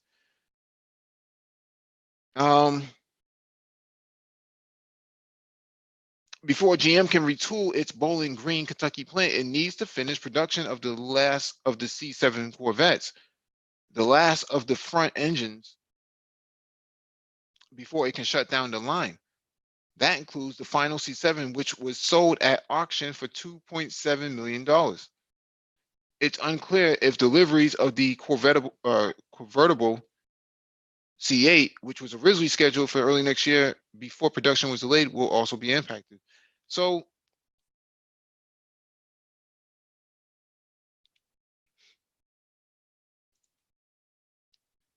and if you're Ford, you're probably eating this up right now because you're getting all the press for the GT500, and I would hope that they have an ace up their sleeve to come out with a rear-engined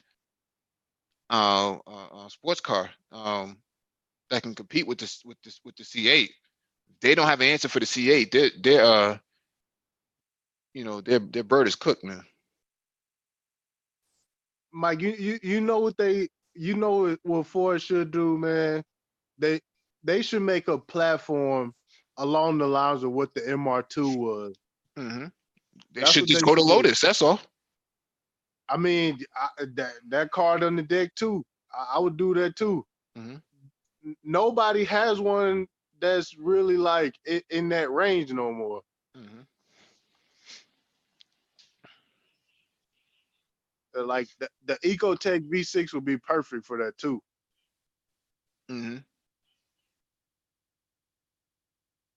All right, this one is from Motor1.com. 2020 Jack Roush edition Mustang debuts with more power than the GT500. It does look good though. It's simplistic. Only 60 will be offered in the US market with up to 10 available internationally.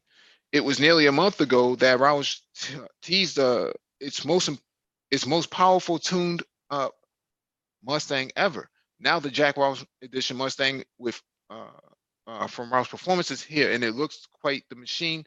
Not only is it the most powerful offering from Roush's stable, it eclipses Ford's own Shelby GT500 with no less than 775 horsepower under the hood. Whereas the Shelby utilizes a 5.2 liter V8, Roush sticks with the 5 liter found in the Mustang GT. The engine is significantly massaged from there, gaining Roush's phase 3 TVS R2650 Eaton supercharger, among other things. A new Roush active exhaust system with an H-pipe offers 4 different sound settings and upgrades to the cooling system. Keep temperatures for the engine, transmission, and differential in check. With 775 horsepower, 670 pound-feet of tap, Roush eclipsed the GT500 figures in both areas. Let's talk about curb weight too, because I guarantee you that Jack Roush Mustang is significantly lighter than the GT500. Okay. So that's another component. Wait a second, cause Saleen got an 800 horsepower model. Yeah, but you know what, Saleen? I was just about to talk about Saleen. Roush. I'd rather have the Saleen, bro. But Roush is eating Saleen's food. Saleen has really fell off. Like Saleen is really nah, man. Yes, they have. I'm talking about from a financial standpoint. Go check out that Saleen, bro. It ain't nothing to play with, bro. You said what? Go check out that Saleen Mustang they got. I've seen a Saleen Mustang, but the Saleen Mustang comes with a significant price penalty. It's a lot more expensive because the Saleen actually does. They redo the interior on. They got 3 levels. They got like the white label. I think it's white, yellow, and black label. I can't remember what the order is. What order it's in, but depending on the label, they got the 2 upper echelon trims where they actually begin to start doing modifications to the interior and as well as the exterior, and the price jumps up dramatically. So you're talking about a very expensive car. It's like Then you begin to say, okay, am I going to pay that much for a Mustang? You start talking about salines. Well, You got to be a diehard Mustang these more fan. exclusive than the. Well, these more exclusive than the these more exclusive than the GT500s. Yeah, okay, but let's ask yourself, okay? So when we start researching market values for saline Mustangs, unless you're talking about the only saline Mustang that really like held its value was the saline SR. And the saline SR is so difficult to find. It's like it's nearly impossible to find a saline SR, let alone one that's for sale. But so that's what I'm saying. What do you think the black label gonna do? It's gonna the black label is going to depreciate in value. It's gonna nigify. Huh? You said what? Gonna nigify. Yeah. The black label is going to depreciate in value just like any other Mustang. The only Mustang that really held its value was the saline SR. That's it. You can't find those. Listen, I'd rather pull up in the saline than a Roush, bro. Hey, okay, yes, I would rather pull up in a saline than a Roush, but if I'm paying for it, I'm not paying for a saline. Sound like Young Dolph. Oh, yeah. What's up, y'all? Hey, Pulled up in the Porsche, pulled off in the Wraith. yeah. hey, Complex. Yo, Real quick, Complex. You told me to chill out. You and your man. wait. What you talking about? Nah, I just got here. What are you talking about? Hey, y'all had me thinking I was tripping, bro. Paul Bryant. Hey, I was watching Ferrari F40s all day, bro. I was like, man, these motherfuckers tripping, bro. Wait. What did we say? Y'all said the F40 wasn't top 5 hardest race cars put on the street. Wait, what? Hold on. When did we ever say that? Here we go. Yeah, we said that Sunday. Okay, I said the F40. I said the F40 wasn't a legit car. I said this. You said it wasn't one of the top 5 race cars put on the street. But I think the context. I think the context was currently. So I think we were talking about cars that were currently. Yeah. Okay. When I thought we were referencing. No. I thought we were actually referencing. Hold on. I was speaking about actual race cars, and when I said it's in a comparable class, no, the F40 is not. If the top 5 race cars in the class that the F40 was in, no, it is not in the top 5. The F40 made way more. If you talk about for the street, that's different, dude. Like a street version of it. The F40 was a street car. No, I know, but what I'm saying is, as a race car, it wasn't as dominant as you think it is. No, it was too slow. I'm trying to think of. That's what I'm saying. That's what I was referencing. Yeah, that was a pretty slow car. You actually need to go back and go watch some FIA, old FIA GT racing when the F40 was running. It wasn't competitive like that.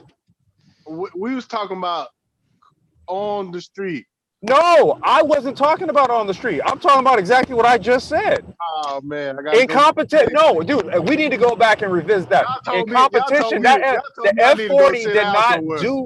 F40 did not do anything in competition, bro. It did not. I'm not talking about that. We was talking about. talking about that. The Cena on the street, on the road. I mean, on the street. Come on, it's a Ferrari, dude.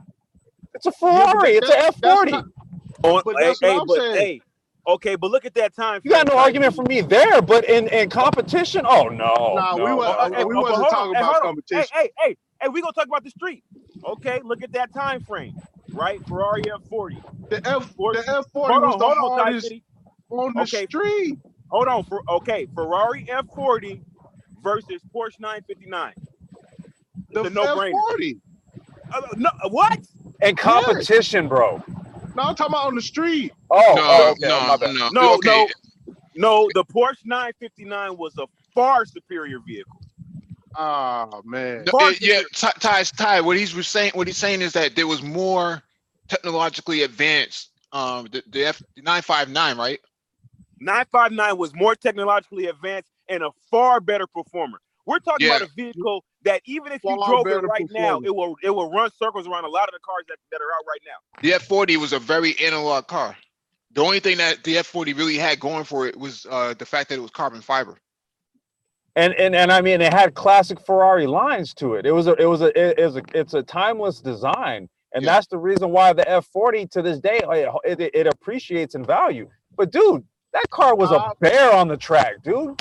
That car didn't do nothing in competition. Hey, and then okay, but check this out, Complex. Again, we talking about the Ferrari F40, right? Yeah. And then Venturi came out with the Venturi Atlantic 400. Venturi, yeah. Which was a Ferrari F40 clone, but had far superior performance.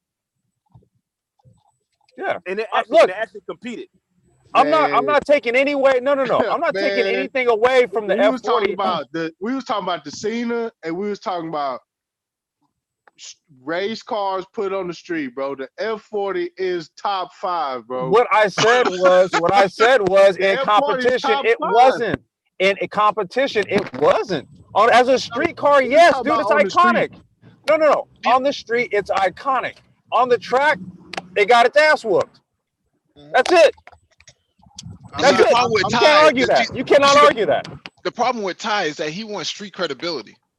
Here we go. Yeah. You want that 40 to have street credibility when it failed to perform. When it failed to perform where it counts, you want to sit up there. You want to hand me street credibility, man. And you want to sit up there. Bro, y'all told me to sit down, man. I'm sitting here watching.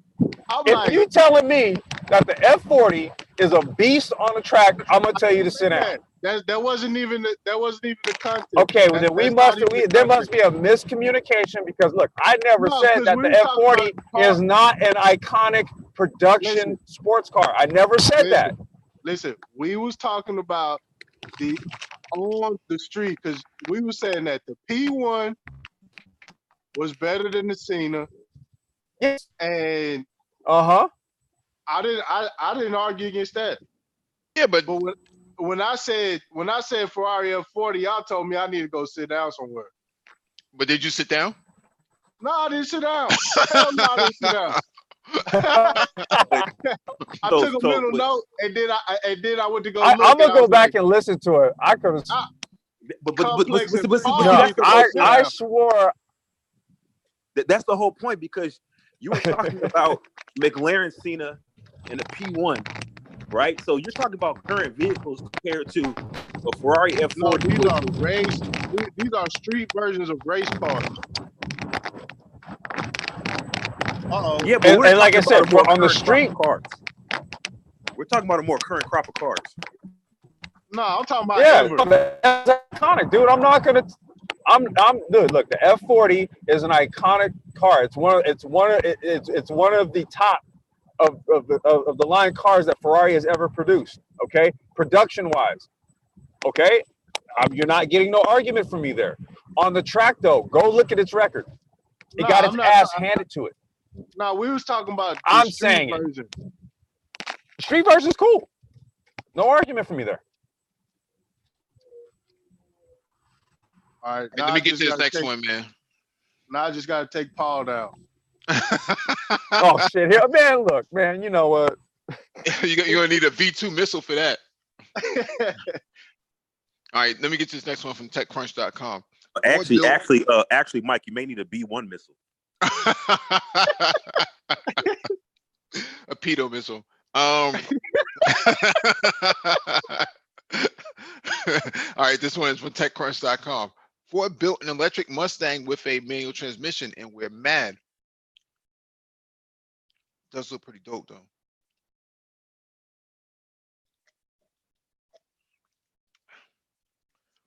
Ford wants the world to take notice of its plans for electric vehicles, and what's better way than to build an an all-electric Mustang fastback with 6-speed manual transmission.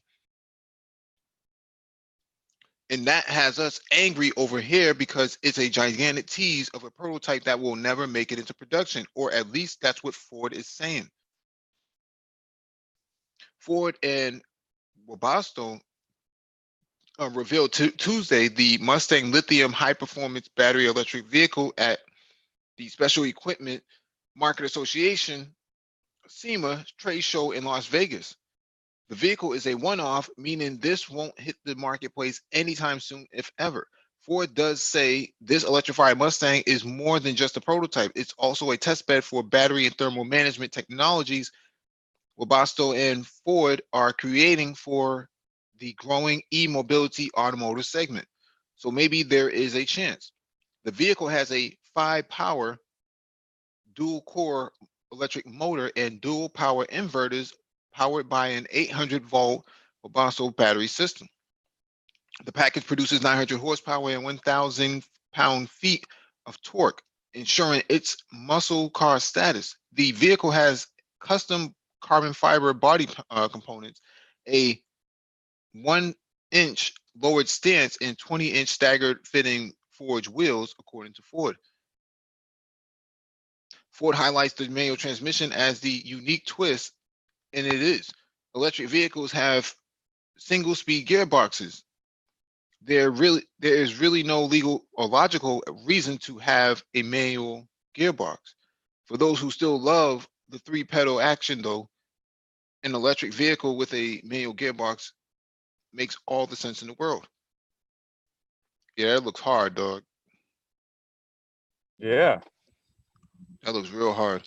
The 800-volt battery system is also worth noting. The Porsche Taycan is considered the first production vehicle equipped with a system voltage of 800 volts, as opposed to the usual 400 volts found in most electric cars. Ford's use of 800 volts might hint at which battery system might turn up in its production electric vehicles. The more robust system should allow for faster charging. For instance, Porsche credits its 800-volt system in the Taycan for allowing it to charge from 5% to 80% in 22.5 minutes with a maximum charging power of up to 270 kilowatts. Ford didn't reveal battery range, but it offered up a few other specs, including that it has 4 modes that apply a controlled amount of torque for different driving modes. The modes are Valet, Sport, Track, and Beast. The vehicle also has an in-dash 10.4-inch touchscreen display. Ooh. Ford has made no secret of the fact that we are electrifying our most popular nameplates.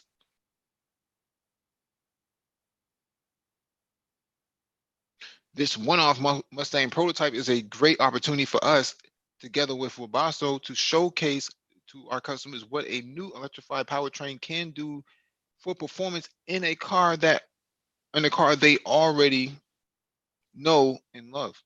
For historically backed hybrid technology, and while hybrids are still a part of the mix, Ford has placed more emphasis on the development and production of all electric vehicles. In 2018, the company said it will invest $11 billion to add 16 all-electric vehicles within its global portfolio of 40 electrified vehicles through 2022. That portfolio will include an all-new Mustang-inspired fully electric SUV in 2020 with a range of 300 miles and an all-electric F-150 in a few years, according to Ford. Ford unveiled in September at Frankfurt Motor Show a range of hybrid vehicles as part of its plan to reach sales of 1 million electrified vehicles in Europe by the end of 2022. Interesting, man. Hey, Mike. Yes, sir. Okay, so if you shifting gears with an electric engine, right? Mm-hmm. On a conventional combustion engine, the engine is running at idle whenever you have the clutch in. On the electric motor, it's not doing anything.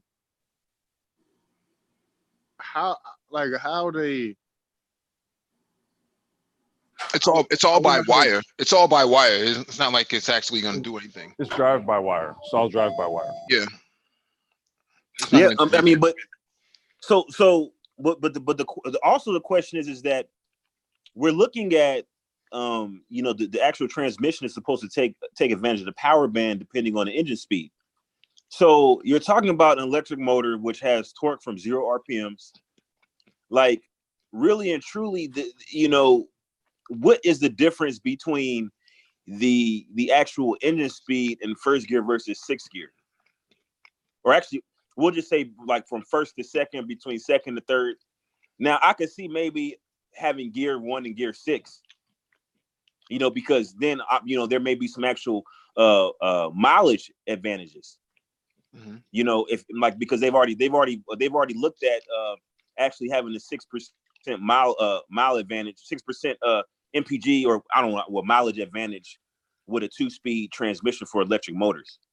But I mean, other than that, it's actually going to detract from the driving experience, basically, for having a manual transmission. I don't think so. It doesn't even work. What do you mean it doesn't work? I mean, if the motor's only geared for 1 speed, then it won't matter where you shift the lever at, anyways. Well, the motors aren't geared. The motors aren't geared. The transmission's geared. Yeah. Yeah, but my thing is driving it. What about it? So whenever you have your foot off the gas on a normal car, you still have the engine is running. Whenever you have your foot off of an electric car, it's not doing anything. Well, when you it's regenerating. It's regenning. It's regenning. But the thing about it is that there's a controller that controls the characteristics of the motor and the power application. Yeah, you see, so that's all programmable. You program the output. Where's the momentum coming from in between shifts? What do you mean? Where's the momentum coming? The car's already moving. I'm saying between the engine and transmission. So in the normal car, So what you have is because we actually put these on electric bikes. It's called I'm trying to remember the name. It's a PLC. No, you're gonna use a PLC, but it's a sensor that actually senses. It's gonna sense the flywheel rotation on the transmission. So there's like a little sensor, and you'd have like a little magnet or something, right? And as that magnet rotates around, this sensor picks up the rotational speed of the flywheel. Okay, what that does is it's gonna feed data back to the motor to basically match the RPM in between shifts. Mm-hmm. It's all electronically controlled though. Mm-hmm. We use these on like mid-drive electric bikes that we build down in Northridge. It's the same concept, just way more elaborate with something like this. Mm-hmm. Yeah, but this is just a prototype, right? So it's not like, oh yeah, this is gonna be the future of sports cars. No, most electric sports cars, man, exotics and stuff like that, they don't have a transmission like that. No, they won't have a transmission like that. But what I see is they gotta scratch that. Well, no, because they're not. Look, this isn't the first time this has been done, dude. EV West does these all day long. They'll mate an electric motor to a manual tranny. There's a lot of dudes out here in California driving around on tracks with electric cars that have like a 5-speed in them. And the thing about it is that, look, the torque of the electric motor will eat a petrol engine's lunch. It's almost like the best of both worlds in a lot of ways.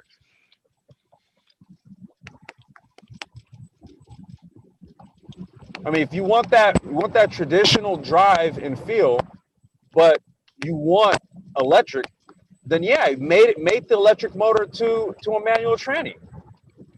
All you need is an adapter plate. Mm-hmm. Let me get this next article from motorauthority.com. Let me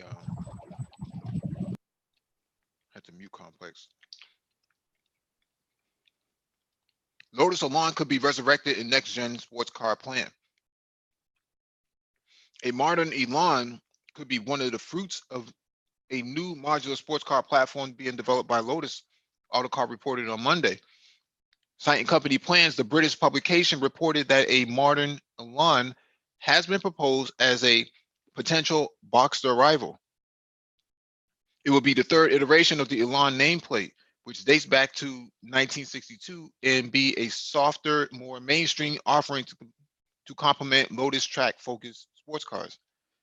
A modern Elan was one of the ill-fated group of sports cars rolled out by Lotus at the 2010 Paris International Motor Show, back when the company was run by Danny Baja and lacked funding to even renew its existing lineup. That isn't the case today, as Lotus has a $2 billion backing from new owner Geely, a figure that's thought to be on the conservative side. Having just launched the Evija battery electric hypercar, the next model from Lotus will be a sports car based on the aluminum platform underpinning the Evora, and featuring a focus on practicality and ergonomics, Lotus CEO Phil Popham revealed in March. Where we are then likely to see Lotus long-awaited SUV before the company redesigned the Elise, Exige, and possibly the Evora on a new modular sports car platform combining aluminum and composite materials in its construction.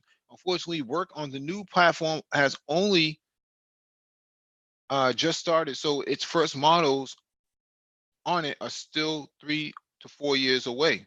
According to Autocar, Lotus long-term goal, referred to by insiders as Vision 80, is to increase sales to around 10,000 units by the end of the decade, up from just 1,630 in 2018. Part of the plan is to also increase the business of Lotus Engineering Consulting Division.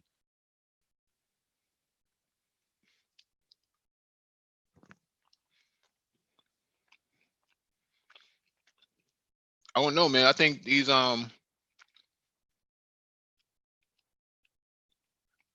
think they may be onto something with this Evija right here, man. Yeah, I mean, anytime anytime you get new involvement, fresh funding, Geely coming in and basically scooping up Lotus, they've given Lotus a direction. They've taken the brand and said, no, this is where we want this to go. So, I mean, on its own, I think Lotus was really just trying to survive on its namesake. But just the changing automotive landscape, man, they just really didn't have what it takes to really stay competitive, and they needed to get scooped up by somebody like Geely, who has one, a long-term plan for that brand, and then two, has all of the hybrid and electric technology to implement it into the brand to make it a future forward automotive nameplate. So they kind of needed Geely to do this, in order for Lotus to really kind of restake its claim as a premier sports car brand.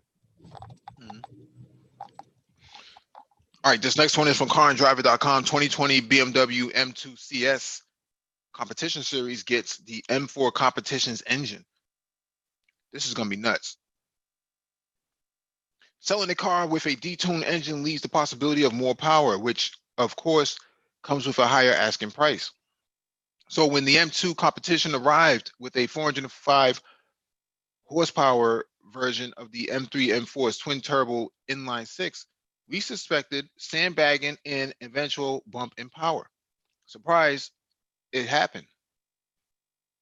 But BMW skipped right past the M4's 425 horsepower engine and went right up to the M4 Competition's 444 horsepower M3 M4 version for the newly christened M2 CS. A 6-speed manual transmission is standard, and even a 7-speed dual clutch automatic is optional. The added power reduces BMW's 0 to 60 miles per hour time by 0.2 seconds to 4 seconds with the manual and 3.8 seconds with the automatic. Keeping the quicker M2 on the road is the standard M adaptive suspension. This is the first time that BMW has put these electronically controlled adjustable dampers in the M2. As in the M4, there are 3 settings: Comfort, Sport, and Sport Plus. Tire and wheel size are unchanged. But BMW spec Michelin Pilot Sport Cup 2 rubber is optional and should provide track-bound owners with more grip than the standard summer rubber. This is pretty nuts, man.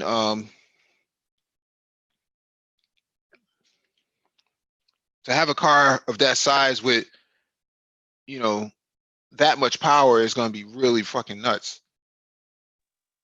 Yo, Mike, they got the they got the 1 series. Okay. 1M. And the 1M, dog, they out here acting a fool with them things, man. They only made so many. Well, see, they got the they got the 135, Mm-hmm. and then they got the 335, Mm-hmm. and that twin turbo engine is extremely tunable. Okay. And we talking just auxiliary fuel ports and a single turbo kit, and you 750 horsepower all day. Mm-hmm. Yeah, they sound good too. They that's real popular down here. Yeah, see, Paul Bryant likes the E46 M3. That was a great car. I think that's his favorite M3. That was a great car, but this is a better car for the same package. It's the same size as the E46. Well, those turbo motors, man. BMW been on to something with them inline turbos 6s. Mm-hmm. Oh, don't forget the Supra has one now. Man, cut it out, man. Comes directly from BMW. Wait, that's the Supra interior right there. Oh, damn.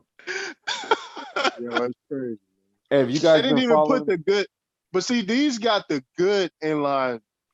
I don't know what the engine that they put in the Supra, that the Z4 or whatnot, that is a weird engine. I mean, they had to give it some characteristic, that would make it somewhat bespoke to Toyota, But I don't know if you guys have been following SEMA. Man, I mean, all of the channels that I'm subscribed to, man, all these build channels. I mean, there's probably I've seen three of those Supras that have been built up for SEMA. I mean, they look pretty badass. Actually, I know what you're talking about. It's actually about 7 of them. I've seen about 7. I've been following 3. I followed 3 of them. And then have you been following the B for Build channel? That Huracan that they did? Yeah. Woo! Turbo LS on that bitch. Twin turbo, I'm sorry. Yo, those seats are nasty, bro. Mm-hmm. But you know what, man? It's like that's the Supra interior. Nah, Supra ain't get there. It's like that every year at SEMA, man. Whatever the new car model drop, man, that's what take over SEMA. Mm-hmm. No, but right now, man, it seems that a lot of these exotic builds, man, is what hit SEMA this year, man. I saw shit. I'm trying to remember what model Ferrari it is. It's an older one, but they kind of put the new sort of tuner spin on the shit. Real wide rear wheels, and fared. I mean, the fenders are flared the fuck out, and you know, everything's all molded in, and it kind of has kind of like a Rockwell built type of look to it. You know, it's not a Ferrari, dude. It looked real interesting, man. I mean, that's what I've been seeing a lot anyway. I think that's blasphemous to do it to Ferraris, though.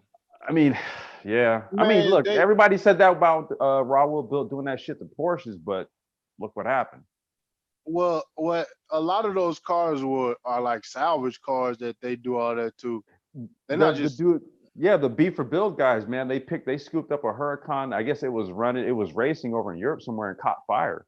And they bought it and they just basically chopped it in half and built a new back end on it and threw a twin turbo LS in it. Okay, well let they had the turbos high above the motor, right? Let me ask you this, Mike. Since you said the Ferrari, you know, some of these modifications to Ferraris are blasphemous. How do you feel about Jimbala? To the Porsche? Yeah, Jimbala. You know how they, because you know Jimbala does Ferraris too. Jimbala has done Ferrari too. Huh. Well, yeah, you're right. They have done Ferraris, but I just think that putting a Liberty Walk kit on a Ferrari is kind of blasphemous. Okay, but what about a Jimbala kit on a Porsche? What do you think? A Jimbala kit on a Porsche? Because they have some elaborate body kits for their Porsche. They do, but I don't think that they're over the top though. The old Mercedes, the Koenig Mercedes from back in the days. Mm-hmm. Well, I mean, Mercedes were more tuner friendly though, right? Because you know you had a bunch of different houses that were doing their own sort of iterations of it. But you know, when you kind of go like Liberty Walk on an Italian exotic or something, yeah, that's I don't know. It's a little it's kind of blasphemous, man. It's kind of trying to curse in church, man. Like that's something you just don't do. And that's me all day, Mike. We know that, and that's why you pray. You don't get to pray at the altar, nigga. That's why you sitting over here trying to tell me what I said about an F40. Yeah, and that's why Paul Bryan told you to sit down. All right, see, I'm gonna have to go back and get the tape. Go get the tape. Go get the tape. Get the strap. Get the strap. Oh man. Let me get to this next one from Motor1.com. Shelby American Super Snake Sport F-150 is a 755 horsepower mean truck. I'm not gonna front that dude. That look hard, man. Good grief. That look hard, man. Look at the traction bars underneath it. Yeah. I mean, what is this for? It's probably to pick up where the Lightning left off. Where the Lightning left off that. Except the Lightning had more character to it. It had a lot more character. Yeah. Well, the Lightning had number one. The Lightning was a step side. It was a step side pickup truck, as well as it had side exit exhaust. So it really was a unique looking truck. Let me tell you about the Lightning. The Lightning had the weakest rods put in a motor ever, dog. I heard about that. The Lightning rod. That's what it was.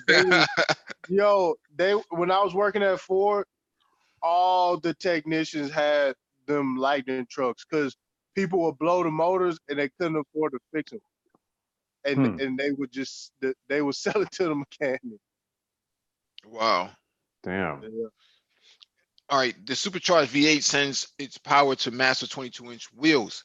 If you're still disappointed with Ford for downsizing the F-150 Raptor's V8 to a turbocharged 3.5-liter V6, Shelby American can address there's no replacement for displacement issue by shoehorning a supercharged V8 in the popular pickup truck.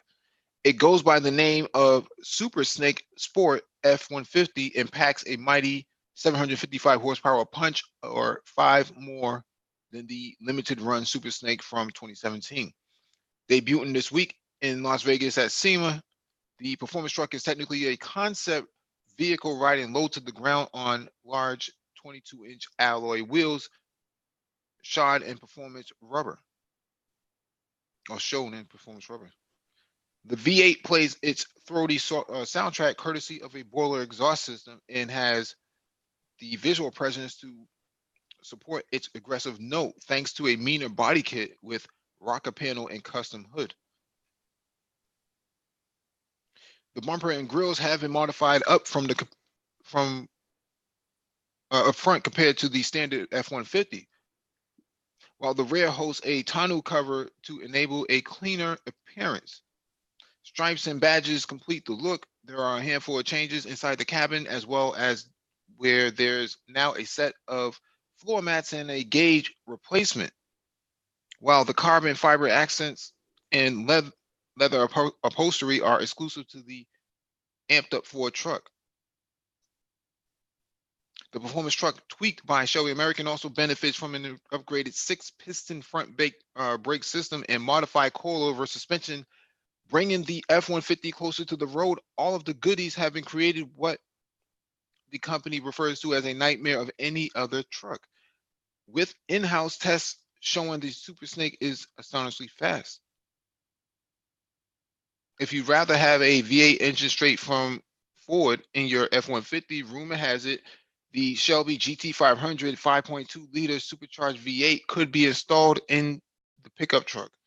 It churns 760 horsepower in the flagship Stang model, which would be a massive bump over the 450 horsepower model offered by the current Raptor.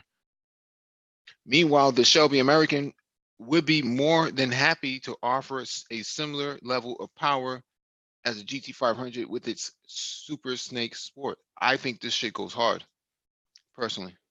I mean, well, the argument that you can take the 5.2 liter from the GT500 is really not really practical, because number one, I don't believe they have a crate motor, that particular GT500's crate motor out at this time, and at the point, if at some point they do, I think it would be rather cost prohibitive. I imagine that engine alone would probably cost they probably sell it for like 30,000-40,000 just for that engine, if they sold it as a crate motor.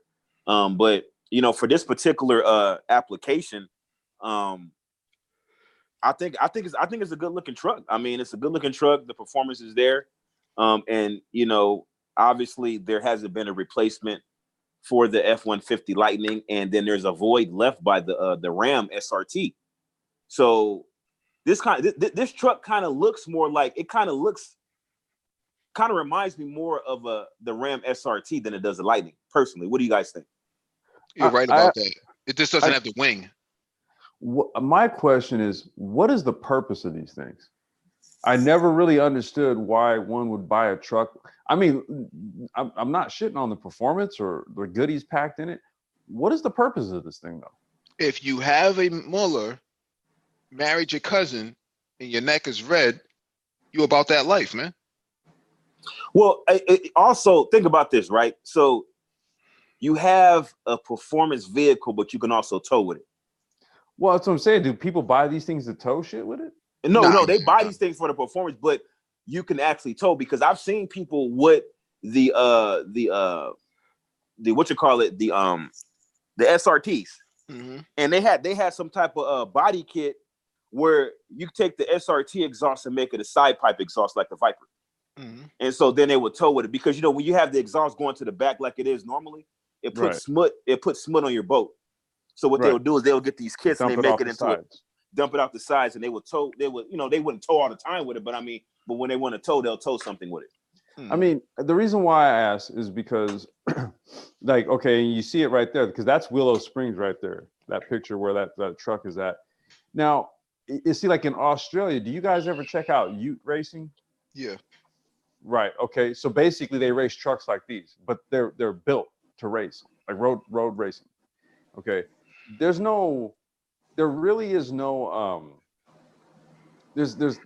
I mean, I guess I'm just trying to figure out, where does this pedigree go? As NASCAR truck series.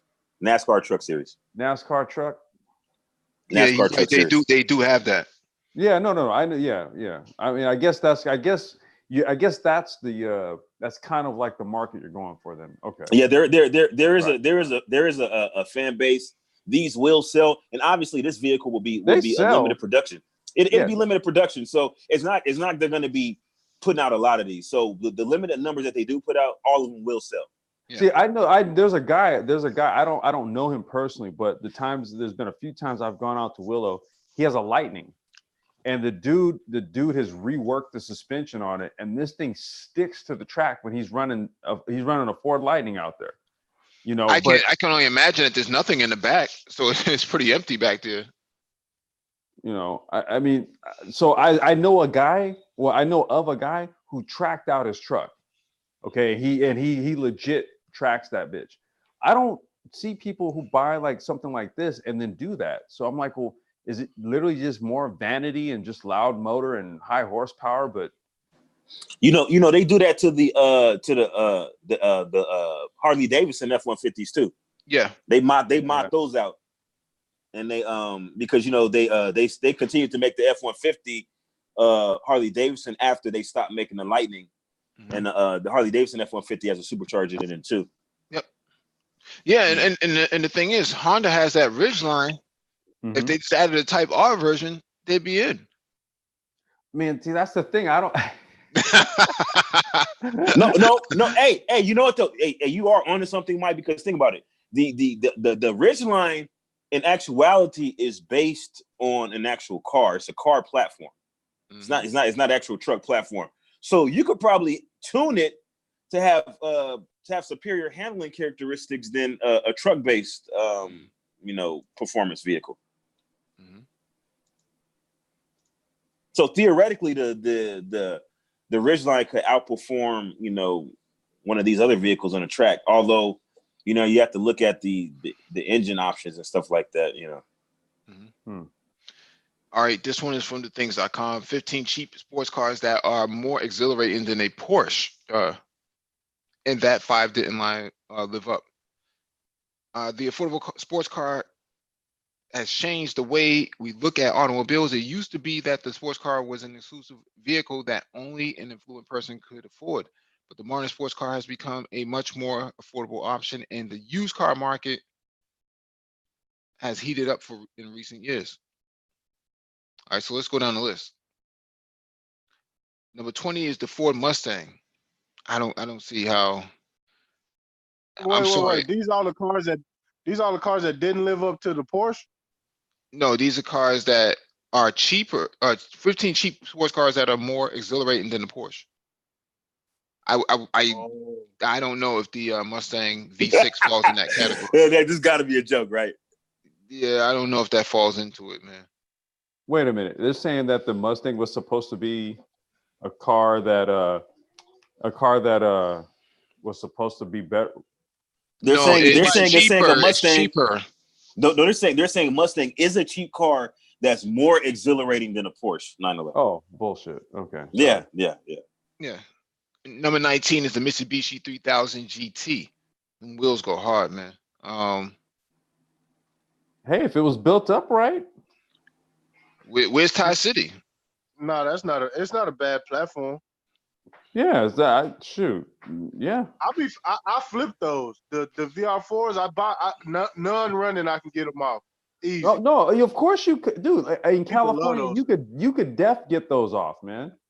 I mean, the problem was it was a Mitsubishi, and it was kind of like, all right, well, we'll go with the Eclipse. It was hard to work on it. It wasn't. It would never be a tuner car. Like you have to know what you're doing to have that car. Yeah.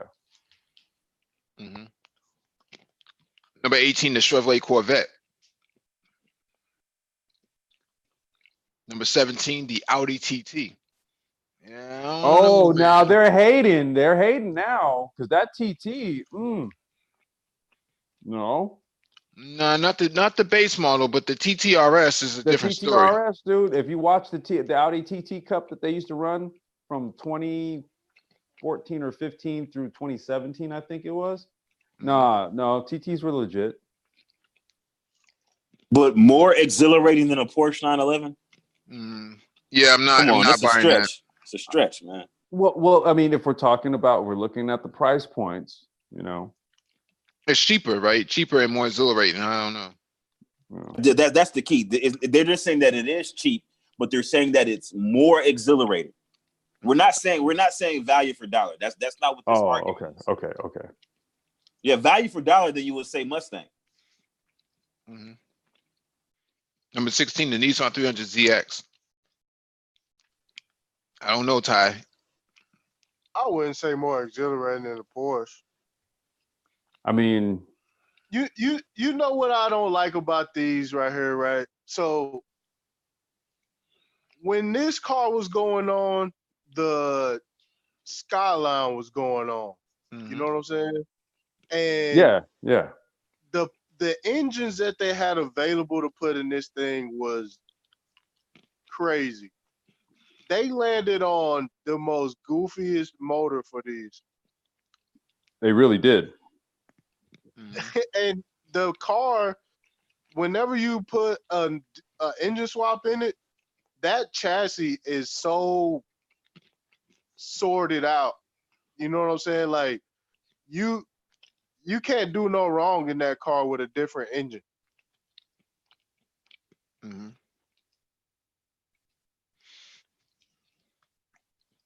And the 2+2 version is way better looking. Okay.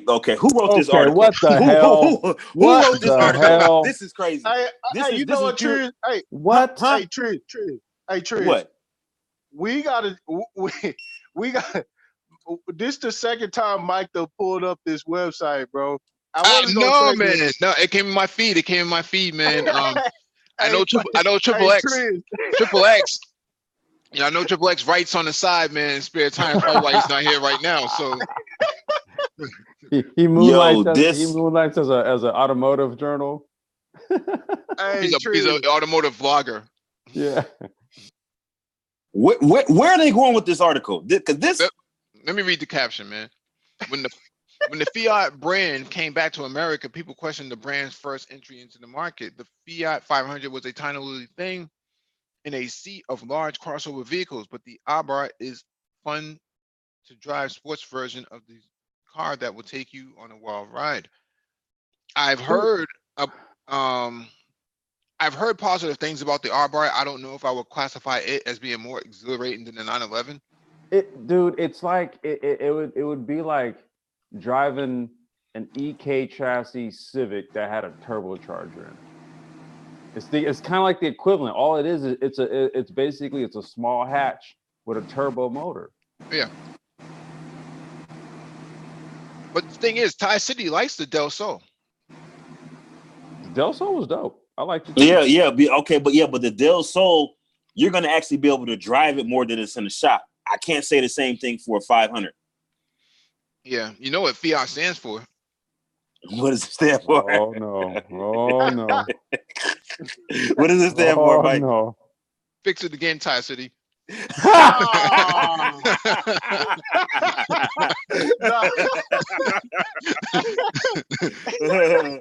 Oh my goodness.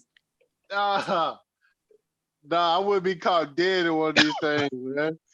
Okay, now this is ridiculous. Now this is absolutely ridiculous. Are you kidding me? Like no, even the Solstice GXP, the car was overweight. You like when you actually compare, like the car was like, was it 2,800 pounds, and it was the size of a Miata. Did this thing run? Did it run the Ecotech? Is that what was in this thing? I don't know a model. I know it had a turbocharged engine for the GXP. Right, that's what I was saying. Was it a turbocharged Ecotech? It was a 2-liter turbocharged. 2 liter. Yeah, right. Ecotech is a 2-liter 4-cylinder. That's the GM. You know, I mean, like I said, I talked about it on the last car chat about bang for buck. You can build up a turbo Ecotech and it can put out some power, but a Pontiac Solstice. I mean, it was a decent car for what it was, but it's exhilarating than a Porsche. This is like pure BS that they're talking. Maybe if you added some Sport Cup 2 tires on it, I guess that would be more exhilarating for it. The transmission from these was okay. All right, I'm gonna mute. No, that's the same as a 3000 GT. Yeah, same platform, 4-wheel drive layout. That's dope. But I mean, it's not more exhilarating. But I mean, no, yo, you know what? I'm gonna tell y'all something. I'm really going to mute. I'm really going to mute. It's getting worse. No, wait, okay. This is supposed to be a countdown to number one. So how are the cars getting worse? Well, I don't know. The Crossfire is actually, or the SRT six. SRT was decent, but I mean, basically, the Crossfire was old Mercedes. It was an platform. old Mercedes. Yeah, that's all it was. So like when it came out, it wasn't groundbreaking at all. This is when Daimler Chrysler. This is when Daimler Chrysler. This is when you couldn't tell the difference between a damn Chrysler and a Mercedes, which made it which was bad for both brands. Yeah, it's from the SLK platform. And then okay, so my question is also, right, what happened to the whole Art Deco styling direction that Chrysler was going? It's like they totally just said, you know what, we're just gonna leave this alone now. That shit was trash. It was trash. Okay. GTO, okay. Yep. I mean, I wouldn't say it's more exhilarating, but I mean, it's definitely going in a better direction. I mean, but no, I've seen some killer GTOs out there. Yeah, I have. I always like these with that factory body kit. Yeah.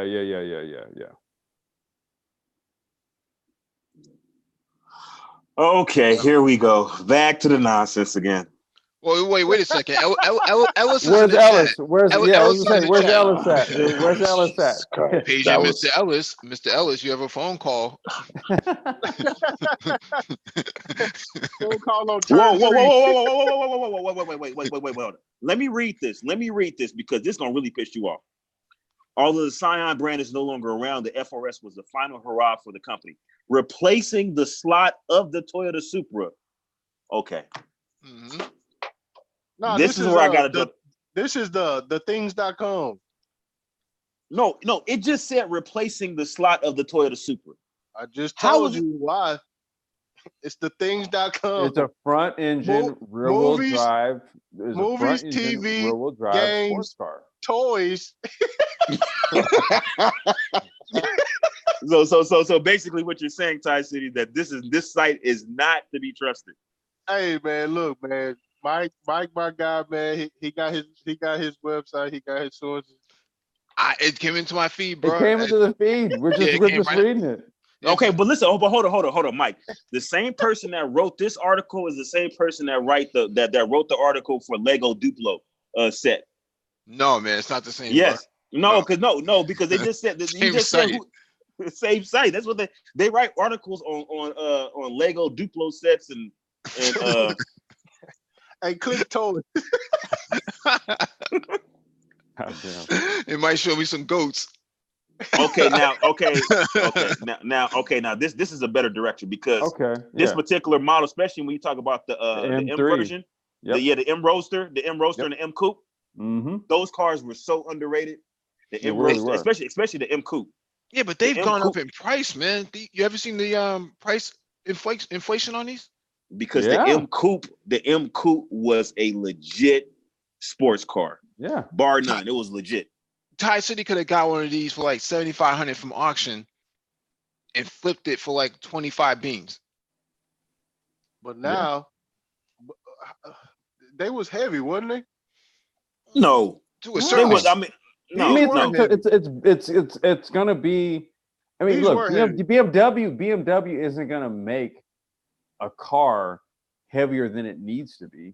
They don't do that with any cars that they make. So. Well, there's no lightweight material to them, but I think he has a point that they're heavy for in comparison to what their engine output was. But once they get going down a B road, man, you really couldn't go wrong with it. It was 3,200 pounds for the M Coupe. Actually 3130. Okay. 3130.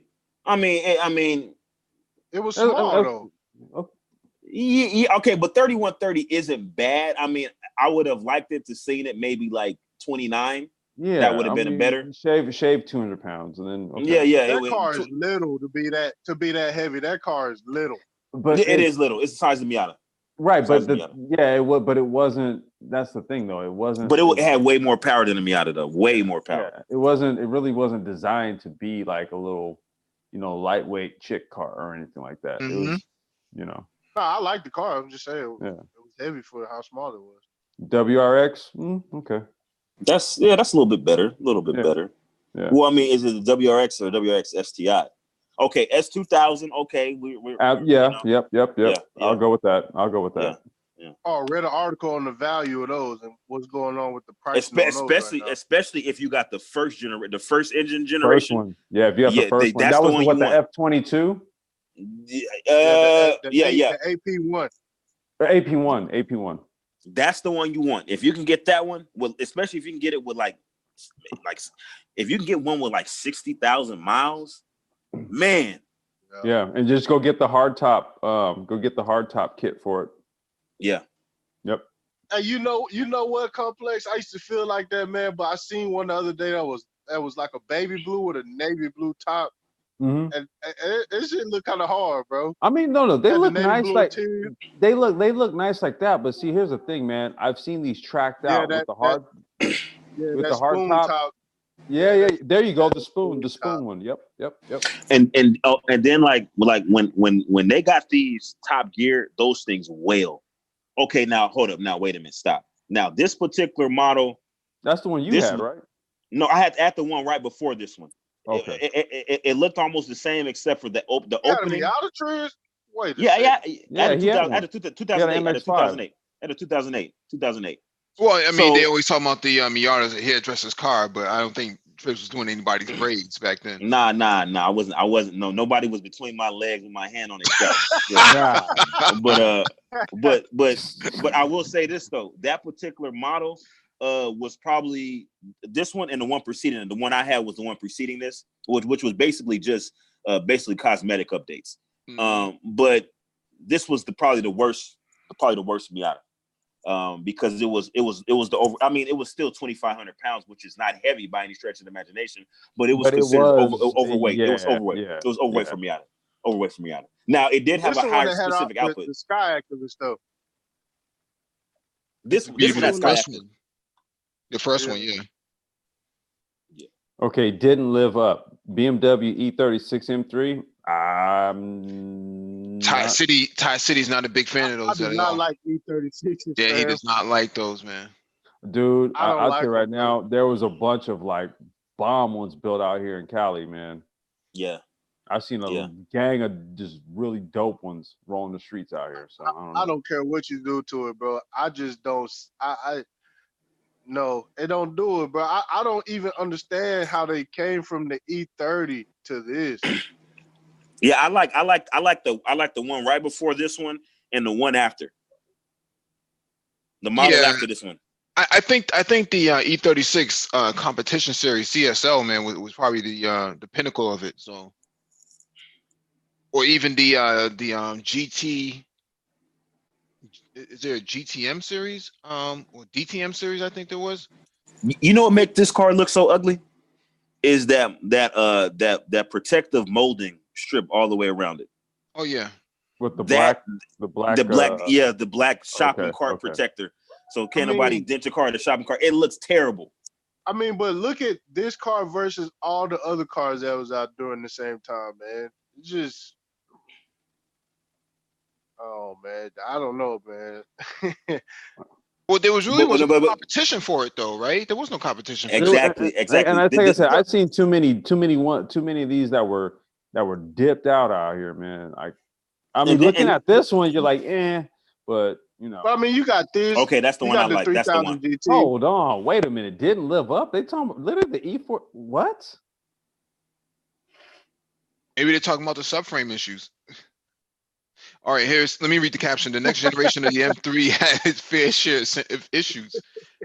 Transmission problems seem to be at the forefront of this generation. They're right. The SMG was a bad train. In addition to the transmission issues, there were also reported electrical issues. This is true. From time to time, which would cause car issues. Still, in terms of general performance, the E46 was a pretty good choice. It's something about this, man. You just have to own it in order to really appreciate it. Especially, you can't lie though. Complex. Remember California? They had that orange and like that green color. Yep. These man, listen, when you pulled up with one of those in that orange or that green, it was over. Oh, you talking about Phoenix yellow? It's not. It wasn't green. It was Phoenix yellow. No, but they had a green one too. There's a green. I don't know if it was limited or if it was aftermarket. Yeah, there was a green. I saw a green one. I thought it was factory. Yeah. Okay. Yeah. So there was a green and there was an orange color. And I'm telling you, when these cats would pull up in those to any spot with those, it was over. Dude, and not to even get all like stereotypical or anything, but dude, out here, man, Armenians are known for rolling BMWs. Okay. Yeah. And like every model, every color, every iteration that you can flip on these, I'm saying some of these dudes, man, they were building some of the baddest E46s, man, I had seen. Well, here's the issue, Complex. Like you go to an Armenian house, it's like 30 people living in the house. So they splitting the rent 30 ways or splitting the mortgage 30 ways. That's the reason why they got all them cars like that. Are you talking about this one right here? This color? That's the one. That's it. It's not green. It's not green. It's called Phoenix yellow. It's called Phoenix yellow. Okay. Yeah, but when you look at it in the light, certain lights, it looks green. Well, you can see it on it's this pearl. picture. It's pearl. Yeah, it's pearl because in this picture it has a greenish look to it. But then look at there you go. Now it's yellow. Yeah. When you see it on the street, trust me, you see it in real life. It has a green tint to it. Mm-hmm. And it was pearl. Yeah, it's so flashy. Yeah, when they pull up with that, hey, it was over. That was the car to have back in the day. Yeah. It was a limited color too, so you couldn't really. There wasn't that many available. It was a launch color, and then that was it. And then they had some type of orange color too, like a burnt orange that Cadillac eventually copied and tried to act like they came out with that color. Remember when Cadillac came out with the CTS in the orange, and they tried to act like they came out with the color when they basically just stole it from BMW. They basically got it from BMW. Yeah, look at that, man. Come on. Yeah, these colors command a high price, man. If you can find one, man, the price is always higher. Always, never cheaper. The shit go hard though. That little vent on the fender was popping with the Civics. Mm-hmm. You say that again, Ty? That vent on the fender was popping with the Civics. Yeah, man, BMW started that. Pure rice if you were doing that, man. Because you know what? BMW had that on the they also had it on the Z8. And so what happened is that GM had the bright idea to start trying to copy it, which they called it Ventaports, but they weren't even functional when GM did it. Yeah. And GM copied a lot of stuff off of they copied a lot of stuff off of BMW. Yeah, just off of Europeans altogether, they copied a lot of stuff. Yeah, one speaker was saying Eurospec E36 is boss. Yep, I agree. Now that one with the wide body kit is trash. Let me see it for y'all. That wide body kit right below that. The one that picture right there. That's trash. The wide body. No. It's right in the center. To the left. Mike. Down. And then down. Right there. Trash. Oh, that's a toy car, man. It's a 118. Oh, is that an RC car? No, okay. Relax, everybody. Yeah, I was like, that looked trash for some reason. Yeah, I got one of those, man. I bought them. I bought quite a few of those. I got some scale replicas, man. So 1/16 scale, so 1/18 scales, just like this. Dude, my Hot Wheel collection is crazy. You took them out of the box, or you kept them in there? No, they all wrapped up still. Oh man, they're on the box. Okay. Remember when MySpace had came out? Like it was probably like MySpace had been around for like maybe I would say for like a year or so. Mm-hmm. People was taking those toy cars and they was taking pictures. Like they would put a perspective where it would look like it was a real car, and they was put the body in front of it like it was their cars, and they was taking pictures. Remember they was doing that? Yeah. What the fuck? Really? Yeah. They was taking the toy cars, and somehow they would position themselves between the camera so it would look like it was a real car, and it looked like it was their car. They had like all these pictures of all these cars, and they would put it on their MySpace page like it was their car, but really it was a toy car. Didn't live up. RX-8. Well, Triz is a fan of this, but Ty City is not. Well, I'm a fan of how the vehicle. It's actually a good chassis. Yeah, the chassis. The chassis. I think it was the three. I racing. think it was the whole three-door layout thing. Because I don't know what the fuck they were thinking. I didn't even get it. Well, okay, so the 3-door layout was particularly to make it more palatable to people who shun coupes. Because remember, at the time, this was around the time when the demand for 2 doors was beginning to go down, and so you had a lot of car manufacturers that stopped making coupe versions of their vehicles at that time. So what Mazda was trying to do was like, okay, we'll have the best of both worlds. We'll have the coupe, body lines, but actually have the accessibility of a 4-door. It didn't really work that well. But we'll only make 3 doors. Well, I mean that was basically because it was to save on production costs. Well, yeah, the Saturn Ion Redline came with one. Yeah. Yeah. I mean, the thing about it is that there were some race cars, some RX-8 race cars that were built that were pretty badass on the track. I think just from a production standpoint. No, that chassis is hard for track racing. That's it. Yeah. And you had an occasional engine swap in those RX-8s. Oh no, they were dumping 3 and 4 rotor. Yeah, motors they would put. You got to get the older rotary. They would put the older rotary in them. Well, I mean, because the older rotary has so much stuff for it available.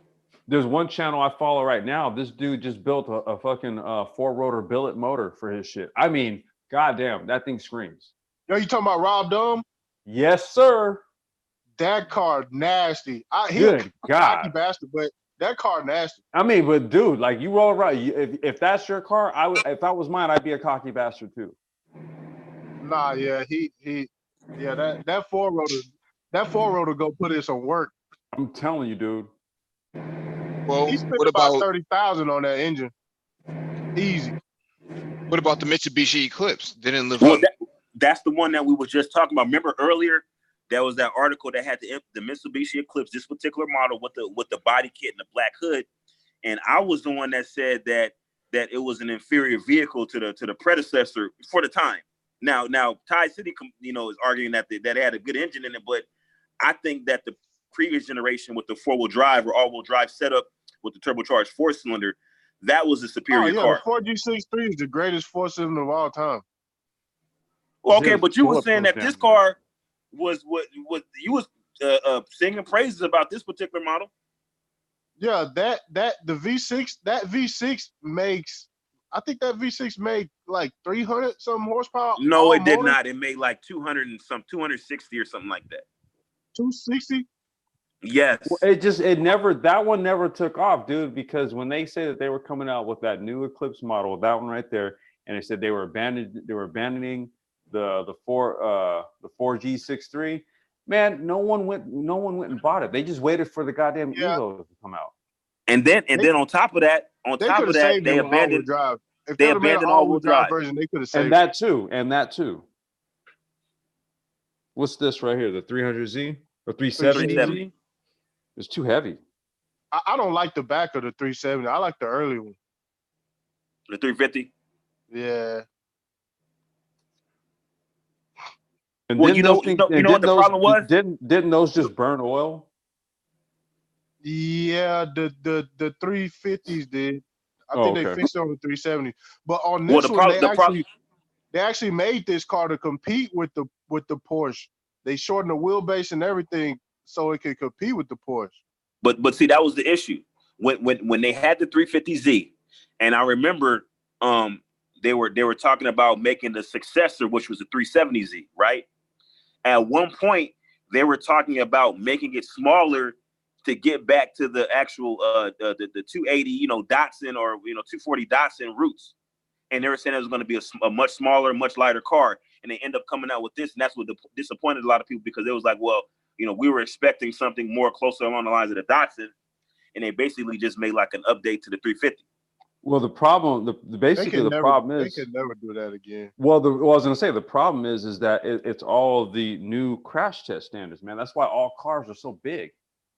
Well, also the fact that they continue with the 2+2 layout. See, if they were to go to an actual two-seat layout, they can probably have a smaller package car. But that's a whole entirely different platform altogether. And that's what they said they were going to do, and they end up not doing that. That was the big problem, is that when they were talking about the what was going to be the successor to the 350, what they said they were going to do, and then what they actually delivered were two very different things. Yeah, I think the bean counters were like, we can't do that.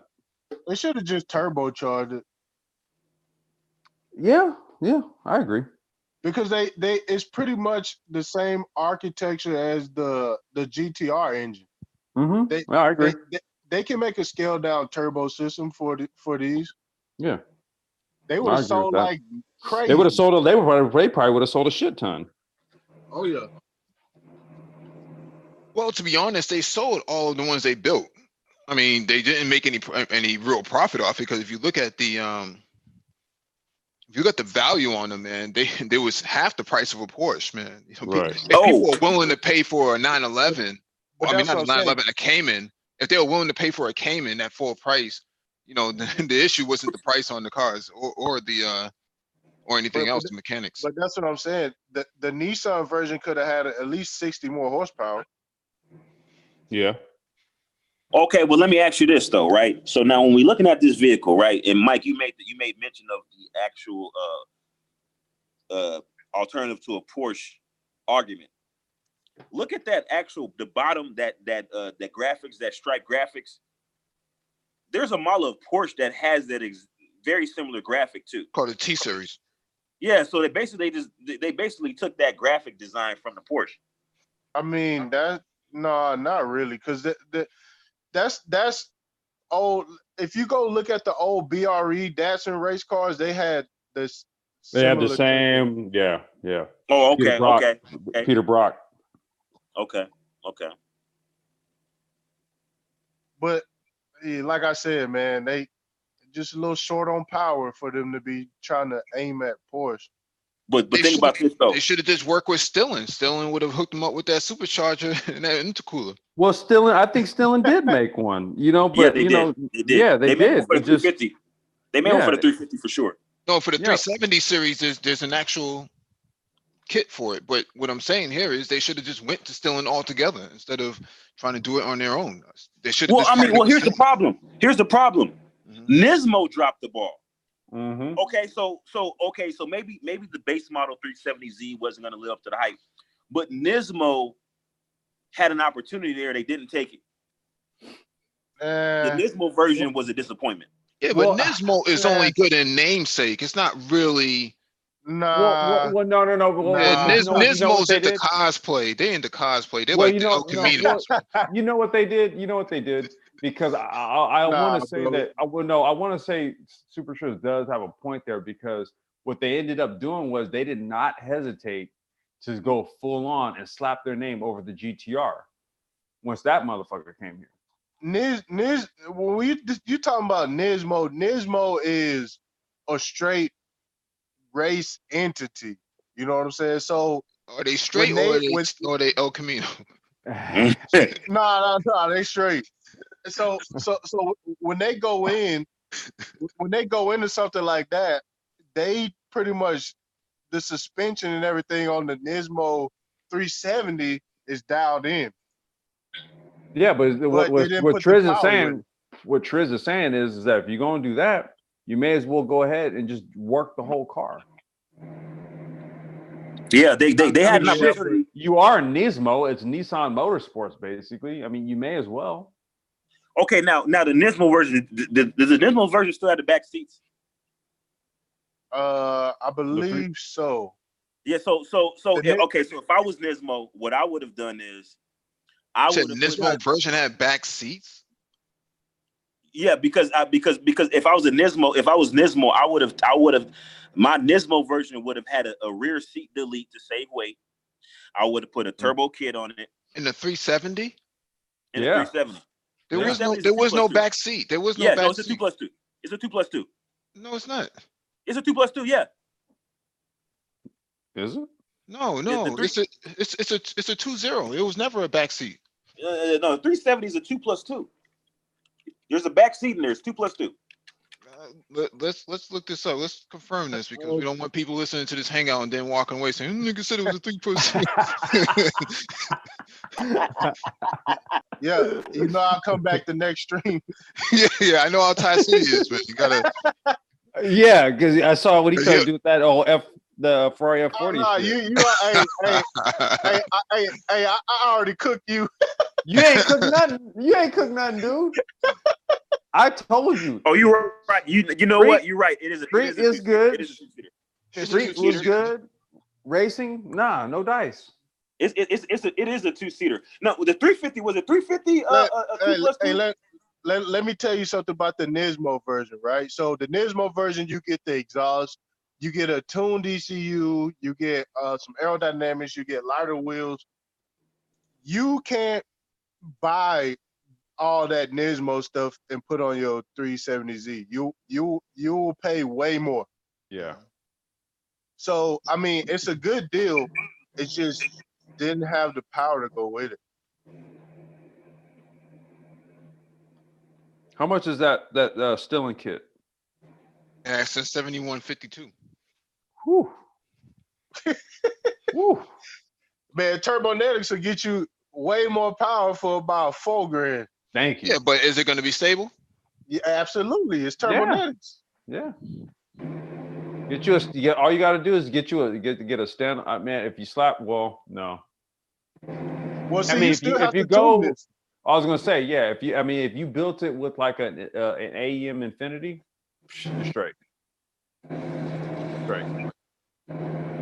It's actually marked down. It's on sale. I mean, I don't know. I ain't seen like the Stilling name just out there like that in some years. They're supposed to partner with Nissan though for the dealership installations and whatnot. They do. They do. What I'm saying is, I just haven't seen a lot of people rolling around in Nissans going over to Stilling and having them kit the shit up. You know, it's been some years since you really just seen Stilling's name out there. Like, well, I mean, okay, but look at that price. That's probably the reason why. Well, and who's buying the cars that go and throw that on there? Because think about this right now. That's the markdown price. The previous price was $8,400. Mm-hmm. I'm gonna tell you right now, if you throw all this on a stock motor, you're not gonna make that much more power. That's the thing. Yeah, you're not gonna make that much more, and then if you try to actually, you're gonna break it. You're gonna break it. Yep. And what kind of supercharger is that? Is that a Whipple? What type of? That's more like a Vortex style. A Vortex, probably.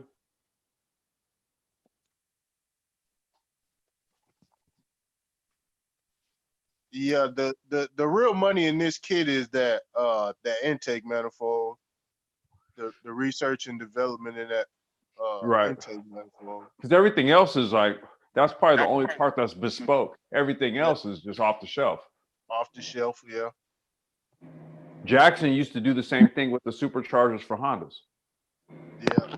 Oh, but hey, you know what, Mike? While we was talking about the C7, a package like this on a Grand Sport, instead of getting a Z06, then you void your warranty though. With the Stilling, you still had a warranty. How much does this supercharger kit weigh? That's my question. 50 state legal. I don't know if that Turbonetics is legal. No. I mean, they got 50 state legal stuff, but Turbonetics is like, if you turbo, bro, it's you need the hookup. You need that smog hookup. Oh no, y'all out in California. Triz know what I'm talking about. Triz know what I'm talking about. Hey, but in Washington, as of this year, no more smog check. What's the justification for not doing a smog check out there? I have no idea. It rains. I have no idea. Like it rains every day except for like 30 days out of the year, so they don't have to worry about smog.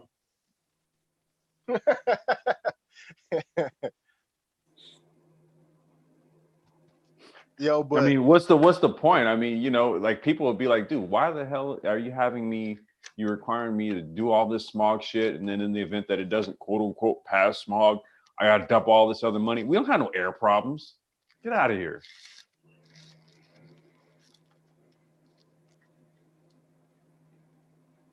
Okay, Mike. I see you, Mike. I see you, Mike. I see you, Mike. Getting the card up. Why are there so many different versions of this shit, man?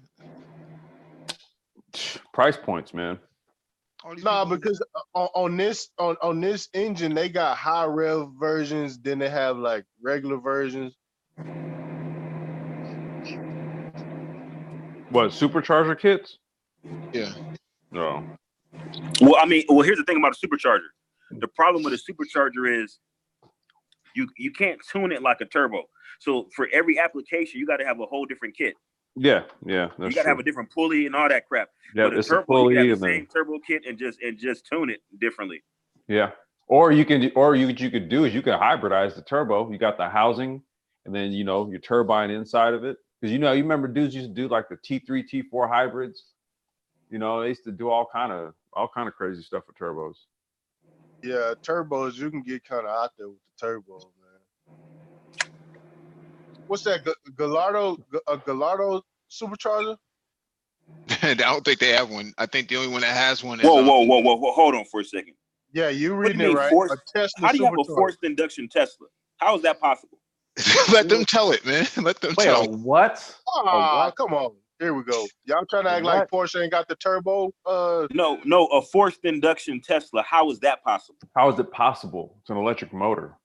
That's what I'm saying. Well, Porsche got a turbo all electric car. Because turbo in German is different than what it means in American. What does it mean in German? So what Ty is referring to is they call it the Taycan turbo edition. There's like the step up, like the S. And for Germany, if I remember correctly, how they classify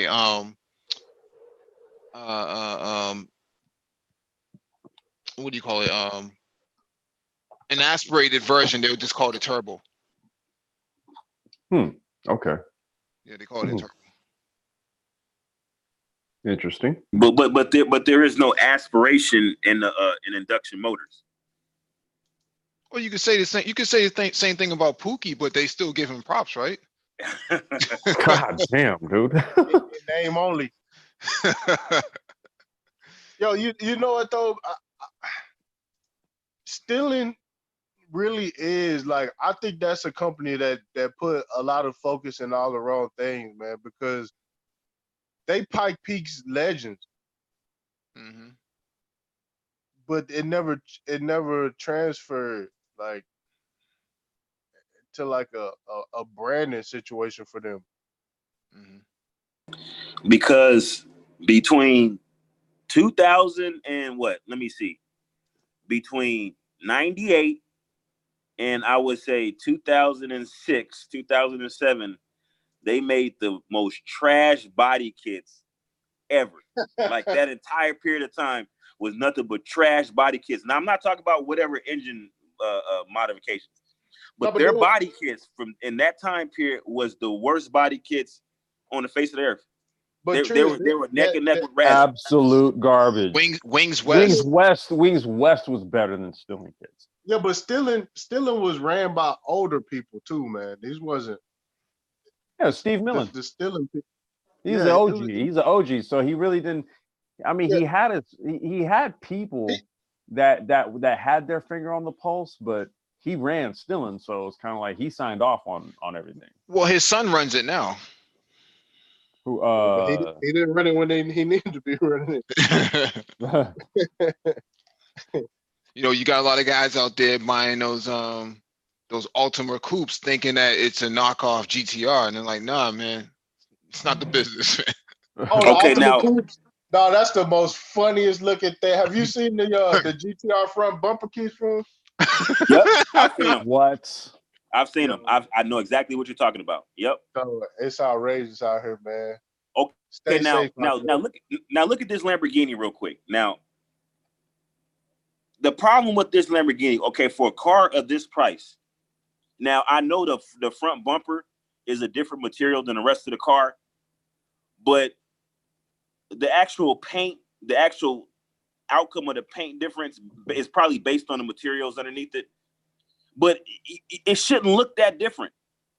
Like I don't know if it's just wrapped. It could be wrapped too. It looks terrible. Like, it might just be the sun reflecting off of it. No, it's not the sun. It because the issue is that when you have different base materials and you paint over it, you can see the difference in the materials, because when you have the side by side with the hood and the bumper, you can tell the difference. And so, like with a car that price, you expect perfection on the paint job. And that supercharger kit is $20,000. Jesus Christ, that's pretty cheap. What up, Zone? You said that's pretty cheap. Yeah, that's pretty cheap, man. I mean, it's cheap for Audi R8, but it's still expensive. That's $20,000. That's a lot of money, man. You gotta put it in the boys, Trish. Hey, you said what? The guy who ran Dallas Performance, they did the twin turbo Lamborghinis and stuff. That dude passed away not too long ago, man. Oh, really? Yeah, man. Damn. So now okay, I didn't know that. They don't know what's gonna happen with the company. Damn. Yeah, man. Really? How do you? Damn. Okay. Damn. They just built a 2,000 horsepower Lamborghini. They built a 2,000 horsepower Gallardo like 5-6 years ago. Yeah, but they mastered it, bro. Like they could tune them and everything. Okay, what is a hypercharger? What is that? No, go back to there was a $5,000 hypercharger. Press the back button, Mike. Just wait, press the back wasn't a hyper? No, right there, Lamborghini Huracan Performante. From 5,000. That means if you want the chip is like 5,000. Oh, okay. So because they said hypercharge, so I thought that was package. Dude, the chip was $5,000. Yeah, probably. God damn. Yo, because you know what? I seen somebody. I can't remember who it was. You cannot crack that ECU on those Lamborghini. No, they're coated. They're coated. Yeah, you can't crack the ECU. Mm-hmm. Man, y'all hit that super chat. I mean, okay, look, I understand they're gonna tax you because it's a Lamborghini, but think about this, right? You get like a used Huracan. You can probably get a used Huracan for about $150, like the first model year. A what? Say that again. A Huracan. You can get a used Huracan for like $150. No, you can't. They don't go down that low. Yeah. I'm talking about the first model year. Yeah, the depreciation on Lamborghinis are completely controlled. They never reach that low. I'm trust me. Right now you can get a Gallardo. You can get a Gallardo for like $70. Yeah, but that's an early version. That's a Gen 1, not a Gen 2. Okay, and Gen 1s were terrible. I've seen a Huracan on a DuPont registry like maybe a couple weeks ago because I was looking. I wasn't necessarily looking for a Huracan. I was looking at the Bentley Mustangs, but I saw a Huracan for like $150, maybe like $155 or something like that. That must have been a private sale. No dealership is going to let it go for $150. Oh yeah, well, I'm pretty sure it was a private sale. But I saw a Huracan for $150. But you're not talking about ones that are. You're not talking about ones that have been like completely like so for example like a fire damaged one. I'd rather have a no. This was a one that looked like it was in pristine condition. It had like 30,000 miles on it, which is a lot for a Lamborghini. Oh, okay. But it was $150. Now, mind you, when we talk about a car that's $150, a supercharger kit that's $30,000 doesn't make a whole lot of sense. Or the other one was $36,000. The hypercharger was $36,000. That's a lot of money for a kit. How much power they making with this kit right here? What is this? 29,000? All right, 800. Hey, what's going on, Zone? What's going on, dude? Complex. Chilling, bro. Yeah, so the VF brings it up to 800. And it's not just the horsepower, but where it makes the power, right? It makes the power really, really low in the band. Oh, with the all-wheel drive, man, that motherfucker got to be like a beast. Yeah, if you look at Matt Farah's review on the smoking tire of the VF Lambo, the VF Huracan, he waxed lyrical about it. He said this is nuts. He said everything just disappears in front of you. Damn. That's how fast it is. It just everything just goes. It's a blur. Okay, so now what comes with that kit? Do you have to have you have to change out the fuel pump? Do you have to fuel injection and fuel pump? Huh? It Sure, It it said comes it was as a complete turnkey. kit. it's turnkey. You just bolt everything on. That's it. Mm. Well, I'm not blowing shit on my you know what I'm saying? They probably send the cars to them to get that done. Yeah, you have to That's ship what I your would car do. to them. You have to. What were you saying, Zoe? I think it's a complete kit. It's a bolt-on. It's like a service, like from AMS Turbo. Oh, okay. Yeah, this is the Huracans have not come down in price like Supertrix is referring to. I think that might have been a private seller, but dealerships won't let it go because all of the mileage is pretty much the same, and the only difference is the color and the drivetrain configuration. But Oh, outside of Mike, I was talking to a salesman at Toyota, right? And we was talking about the LFAs, right? And he was telling me that the LFAs that they have, right? They're gonna keep skyrocketing in value because they pay the taxes on it, and then they raise the price on it to cover the taxes that they paid the year before, and then it's just gonna keep going up. No, it should depreciate. It should actually go down because the year over year the excise tax goes down, right? Not up. The way he was explaining it to me was it keeps going up because they it's costs that they try to cover and they trying to recoup. And he said it keeps going up. That's what he said. That's what he said going on with the LFA. And he didn't say, he didn't refer to which tax. This said a tax. He just said he said it's taxes, and he said it's some other stuff too. What But about The Lexus? The Lexus LFA? Yep, he said that it's costs that they keep covering that is raising the value on them. Are you talking about like maintenance on it? No. He's saying there's a tax to it. I know he's talking about the excise tax, like most states have, but excise like tax go. Tax. Oh, you mean in the facility itself? Yeah, that's what he said. Yeah. That makes sense that they need to protect it so it doesn't get any damage. Yeah, I can see that because they have to insure it because it's such a high value target, a high value asset. Yeah, that makes sense. They going to $1 million, bro. They're gonna be $1 million, bro. You think so? They're so rare. Yeah, it'll get up to there $1 million. It'll get up there. Yeah. Wow. They're rare. I've seen so many of my like Zone. You've seen a bunch of LFAs rolling the streets out here, right? They that rare? Like at the car shows and stuff. Yeah, but those cars are already sold. The ones that have not been sold, I think Toyota says that they have like maybe a dozen that have not been sold. Yeah. A dozen, that's it? Yep. They got a Nuremberg edition over in Europe that's already it's getting up there already, bro. A Nuremberg edition. Damn, Over in Europe, though, in Europe they got launch control.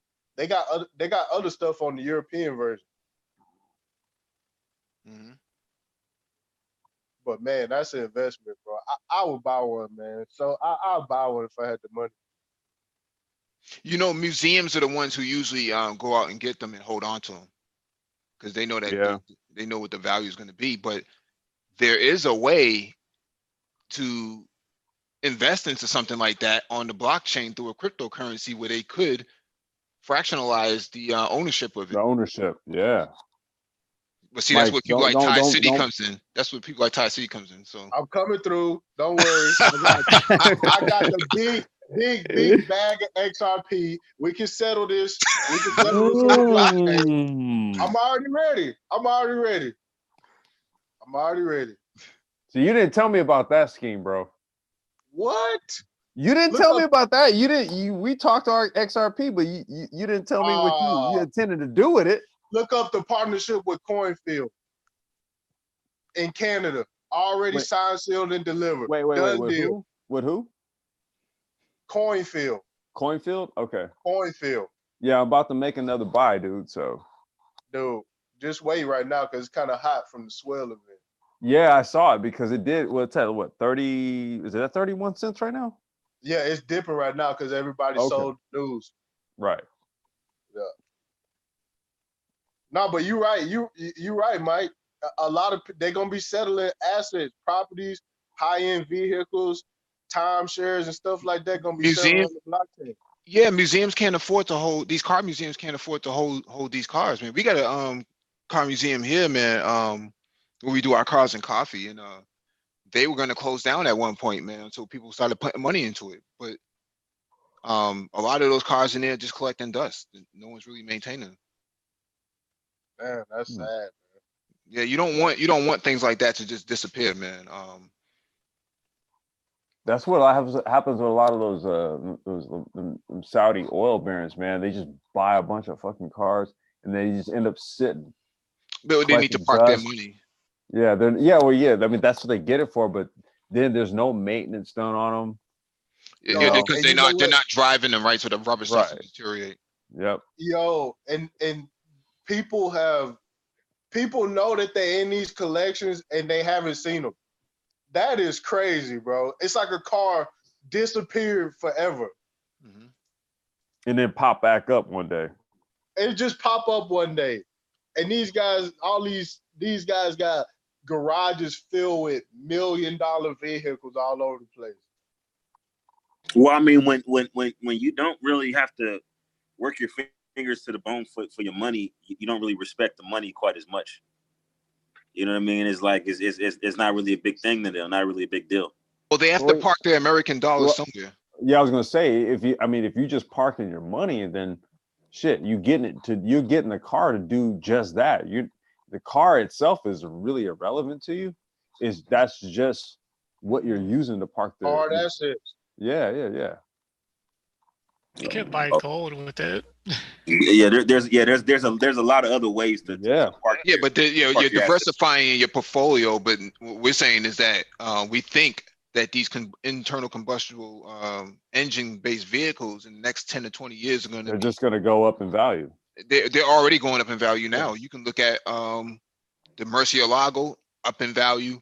The Diablo has gone up in value. The Countach. Oh man, look at Matt Farah got one of those. You see his old boy from Ammo NYC did the resto on it. Yeah, man. I mean, he had that thing looking like it just came off the showroom. Yo, Ammo cold, bro. Dude, he is cold-blooded, dude. Like that dude knows what the fuck he's doing, dude. That dude, yo, he bought out this little thing, right? Measured the thickness of the paint, and he knew exactly how much he was taking off. Yeah. He hits all his resto. Did you see when he restored the I think it was David Coulthard's McLaren Formula One car? No, I didn't see that one. Okay, check that one out. And then he also did another race car. I'm trying to remember. I mean, dude, his shit was so meticulous. Because on race cars, they only put like the thinnest amount of paint on there. Dog, I seen him take off wax from other people's wax jobs, bro. Yeah. Just go in the crevice and just take old wax out. Yeah. No, dude is sick. You would never even know it was there. Yeah, he's sick. Dog, he cold, bro. Yeah. I didn't even know it was that deep on that side of the game, bro. I didn't know until I started. I subbed to his channel. I watch his videos religiously, man. And when I really started to he's got a dude who specializes literally just in lifting the shit off of the car. And this dude has all these different techniques on how he's like, well, you do this here, and if it does this, then you do this, and if it does this, you do. I'm like, what the? Y'all just taking wax off the car. I gotta show you these pictures, bro. Okay, in my Celica All Track, I had just got it, and I had watched all these videos, bro. He's like when I cleaned that carpet the way he said clean the carpet, dog. Yeah. Yo, I was It was like blown brand away, new. bro. Huh. You know he formulates all his. You know he formulates all his own stuff too, right? Oh yeah. You know he formulates his own line of stuff. He formulated all of it, dude. That's a good price for that supercharger. Yeah, if you can find a car to add it to. I know, right? Oh, that's sick. Yeah, these are pretty hard to find, man. Usually Wait. That's the deposit, fam. That's what it says. Where? Hold on. Where? Oh, is it's it? deposit owner. Yeah, right there, buying options. That's the deposit. What was that? Oh, 2,500 for the deposit. Oh, I'm about to say. I thought that was the price. Go ahead and pre-qualify now, dog. Affirm. Hey, that's how much they need for your black ass car. hey, before you try to negotiate, that's how much. Yeah. Yeah. Hey, no, Zone, that's big. That's Zone, boss time. Hey, Zone, what's your favorite car? Probably like the '98 Supra because I used to own one of those. Okay. Yeah, but I sold it because I got paid for college. Yeah. What are you rocking right now? Right now, I just mostly ride with my Miata or my WRX. Okay. All right. What year Miata? It's Indy. What year? It's the newer one. What year though? What year? What WRX? Oh, 2018, and the WRX is 2016. Oh, okay. All right. Man, no, that's not bad. Not bad. I want a LFA, a GTR, and a Murcielago. Oh, you want to be like Tavares? Yeah. Wait, why do you want to drive all those cars day to day? I mean, I live in LA, same with Complex. You can't daily drive those cars. Why is that? Well, it's traffic. You can't drive it. No, I'm in Texas. We got nothing but highway, long road. I could go drive for hours if I wanted to. Yeah, Ty. And you know what? Texas. I want that 488 Pista. I don't care what nobody says. I want that 488. Wait. You want the what? Chris Harris said this week, man, that the McLaren 600 LT is a better car than that Pista. No, but that Pista looked better.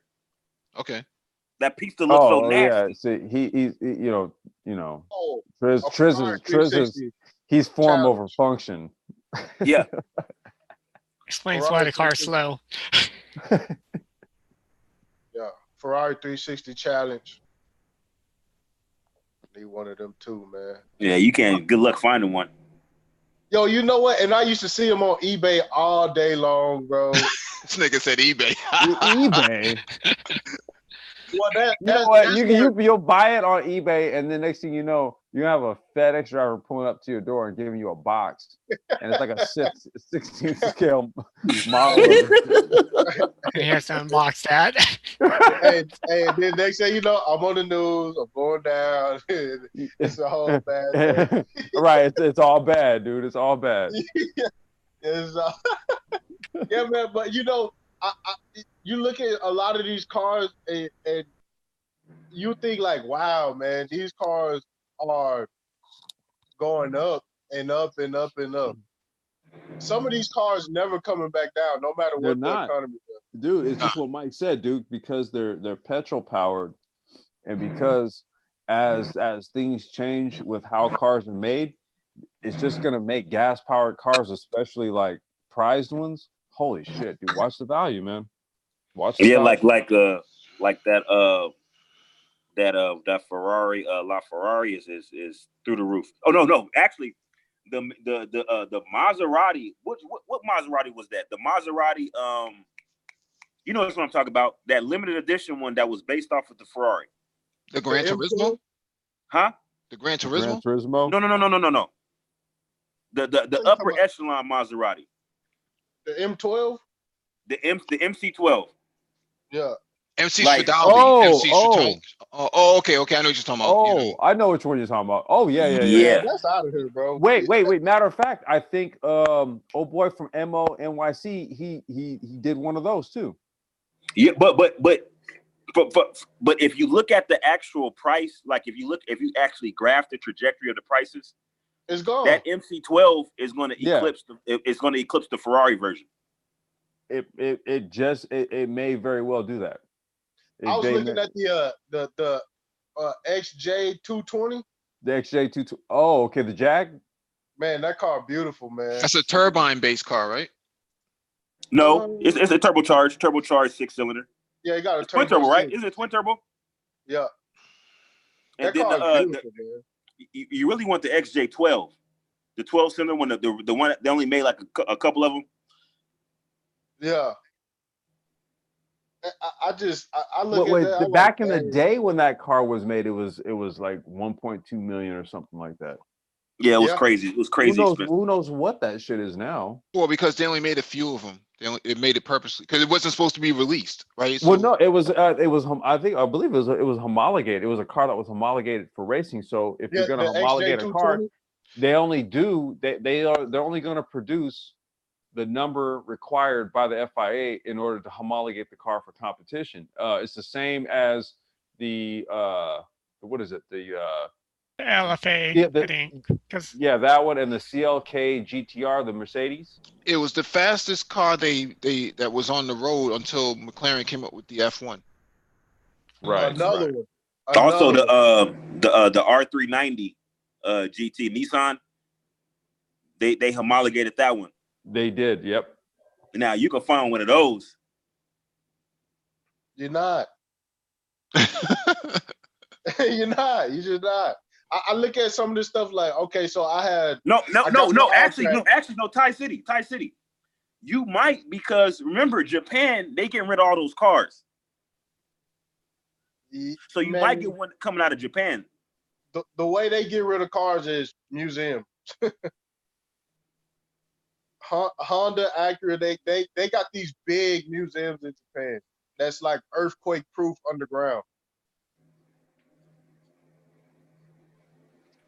But I mean, like homologation cars, the Halo cars they out of here, man.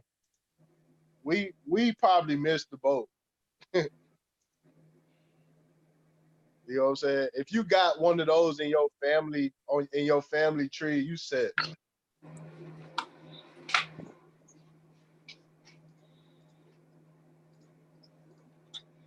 I look at stuff like what's that? The Lamborghini Veneno. Yeah. Venero. Oh yeah, that's that. That's the one. Yeah, you ain't getting that motherfucker. What's the retail on one of those? More than you can afford, pal. Thai City Ferrari. Thai City ain't shit for that.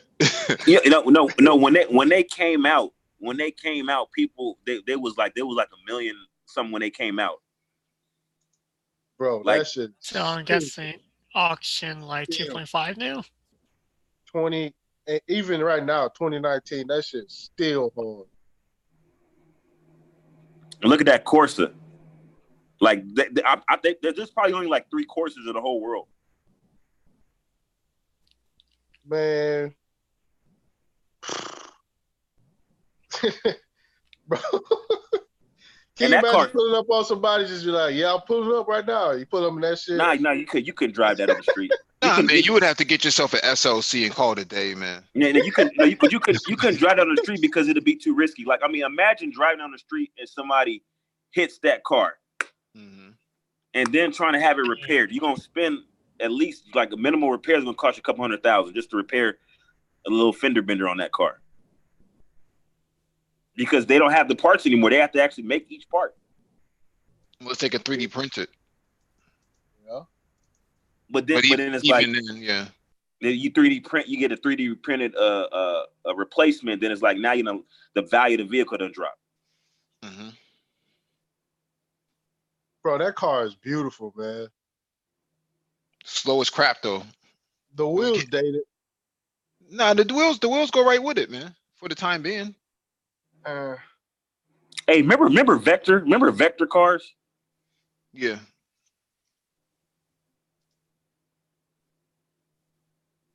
Man, that motherfucker tough right there, man. Mm-hmm. But see that profile right there on that picture right there. You got the mouse on right there. Come on, bro. That a rare eBay find. Why didn't you find that on eBay, Ty City? Chances are I found it.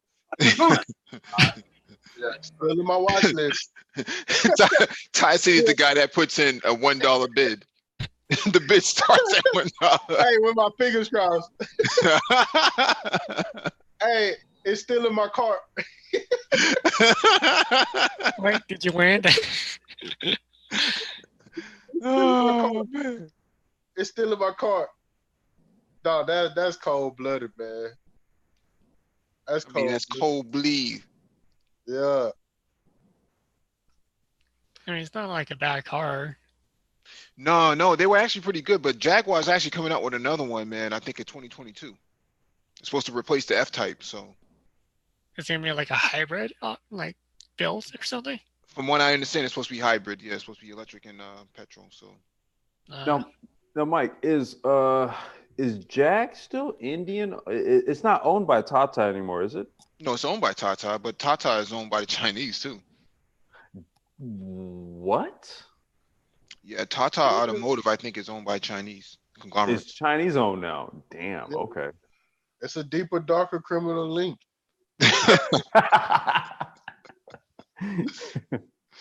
No, I think that's typical, right? Because Tata is multifaceted organization, right? Then Tata. I was gonna say it's like Tata Heavy Industries, Tata Motors, Tata. Yeah. Yeah. What do you call Electronics, that? But they have the fabrics and stuff, right? The fabrics and manufacturing the fabrics and stuff like that. So, right. Like DuPont.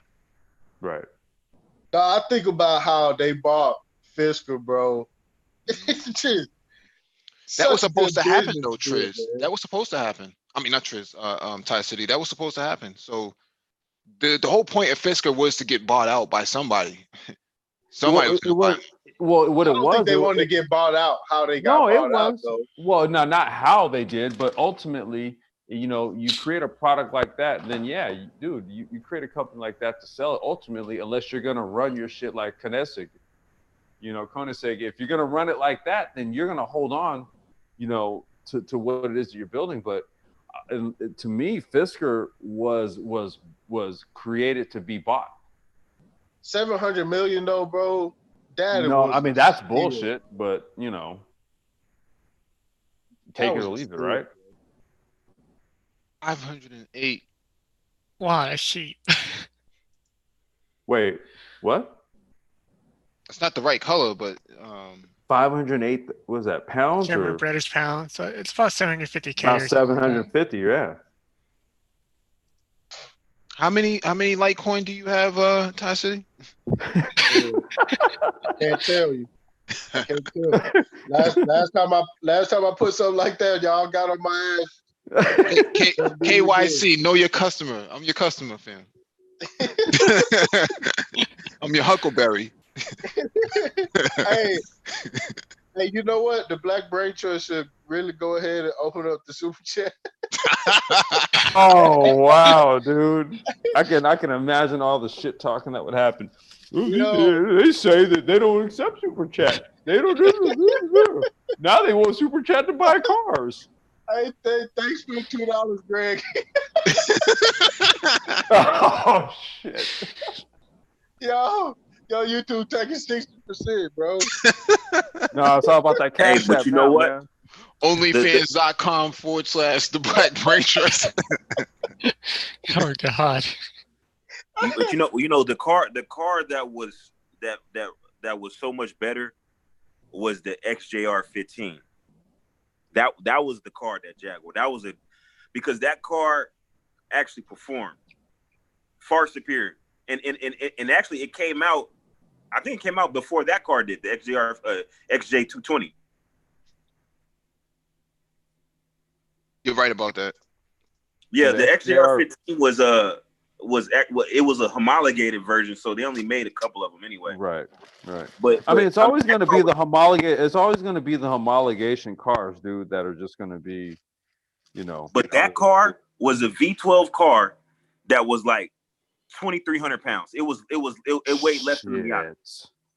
Shit. The road car was 2,300 pounds, like 23 something pounds. It's $1 million right now. It's $1 million. What? Which? You just looked up the price right now? Woo! Okay, but look at this. So check this out. When you think about it, that car hasn't appreciated. I'm gonna tell you why. Because when it came out, it was like when it came out, it was like $500,000. So when you account for inflation, right, $500,000 in 1990. What is that now in today's dollars? Yeah, I was gonna say, yeah, that's actually right. So that car hasn't appreciated in value. Huh. Yeah, I'll just stick to I wonder why. I'll just because it was ugly. It was ugly. It was ugly. That's not Mike, can you click picture one of the race cars there? Compare that car to the XJ220. It's ugly car. Let's just be honest. It's all right. I mean, it's all right, but I mean, it's not beautiful. It's not a beautiful car. Yeah, it's all right, but it's not real. It's not as futuristic as the here's a good picture right here. It's not as futuristic as the XJ220. Yeah, XJ220 was head and shoulders more good looking, but the XJ220 was a heavier car and it had a V6 instead of a V12. Hmm. See that XJR15 had a V12 6-liter.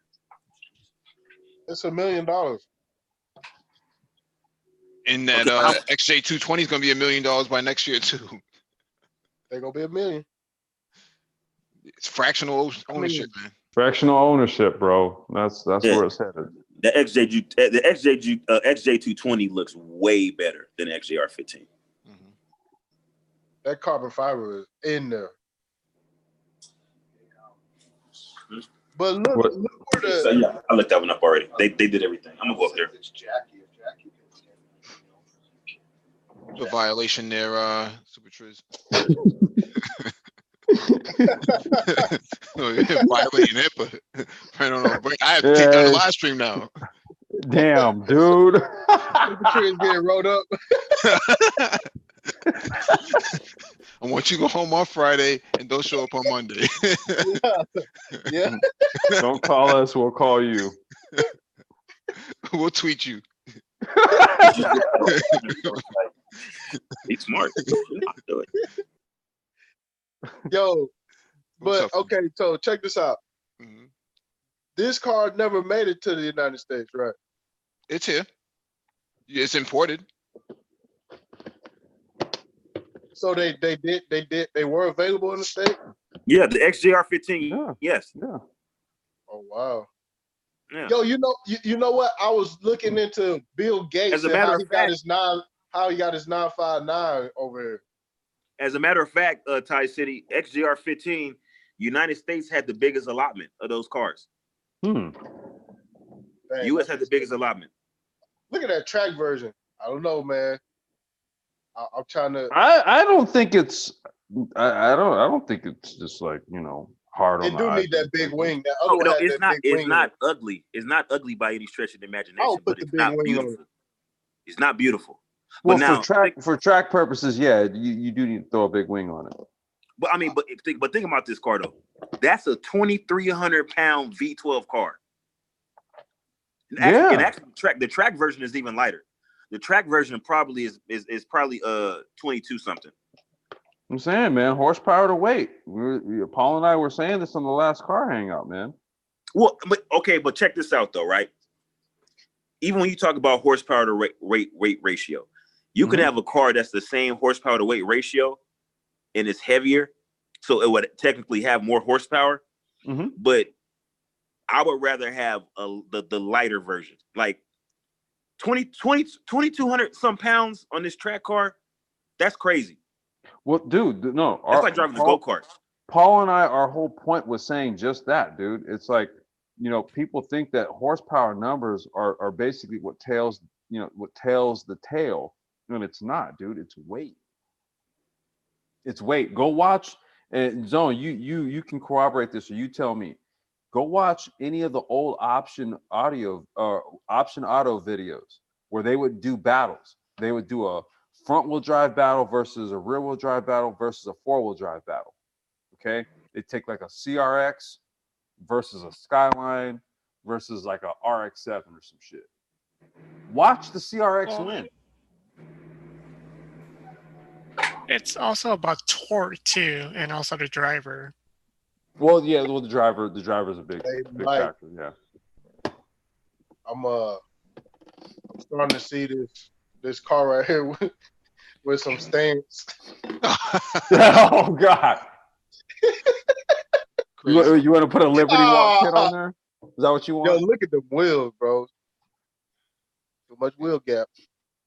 That's like BBS wheels? Wait, what's on? Is that BBS wheels? No, Like the front? No, those aren't BBSs. Those are those got to be Enkeis, right? Enkeis, maybe? Let me see. They look like let me see here. No, those are no, actually I think those are Enkeis. Those look like Enkeis right there.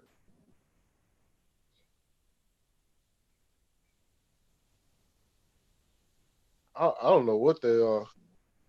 Yeah, they could be customized just for that one car. So I mean, Enkeis. Yo, these go hard too, man. Enkeis made a wheel like that though. Yeah. Yo, that car, I always like that car, but it's just like, just the front profile. That thing is ugly as shit, dude. I'm sorry. That's what I'm saying. I like the long lines down the side of it, but when you look at it from the front, oh my God. Looks like a sex toy. I just have appreciation for those those sort of cars, man. I understand what you guys are saying, that it's ugly. It has an ugly appearance from that profile, but I think that's just a matter of what do you call that? Time, right? Dude, do you guys? I don't know. I might be showing my age a little bit. Do you remember a cartoon back in the day called Turbo Teen? Yeah. It was the dude, like, when every time he got hot, he turned into a car. Yeah. Okay. That shit looks like the car he used to turn into. Yeah, but it has that. But all car companies had that wedge-shaped design. Ferrari, Lamborghini. Nah, Bugatti, chill out, Mike. Chill out, the Mike. F40, I know you like this car a lot. I mean, but no, it's like when you look at the headlight, how they situated the headlights on there and shit. Yeah, but that's typically how most cars back then were designed. If you look at the F40, wedge shaped in but style. it looks better. Well, actually, yeah. Look at that. Now, when I really think about it, Turbo Teen actually looked more like an F40. So the Bugatti looked like a knockoff version of Turbo Teen. Cut it out, man. Yeah. Put some respect on it. Yeah, man. Hey, y'all know after we finish this live stream, I'm gonna look up some Turbo Teen episodes on YouTube. Yeah, I bet, man. Dog, that man. Go back to the F40. Yeah. There we go. That's the one I need right there. What is it? Busted up Porsche 959, sold at auction. Oh, what yo-yo was driving this car? Man, them tires probably been on there for like 20 years and ain't never swapped them out. What were you saying, Zone? An old lady crashed it. Nah, I mean, anybody could have crashed that, man. A lot of the times, man, they keep these cars in these museums and storage facilities, man. Those tires been on there since the 90s. That's what happened to Paul Walker, remember? Yeah, but I mean, goddamn, man.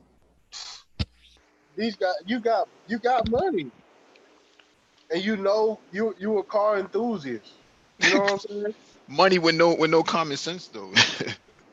I know, Buddy, who was on that show Jackass. I think he died in the same car.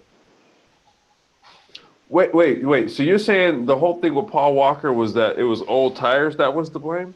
Yeah, old tires, man. That was the deal. Them tires been on there for like 12 years or something like that. Yeah, that's how the family didn't get their money or from the suit because Porsche was able to prove that the car wasn't properly maintained. It was Ferrari though. Ferrari.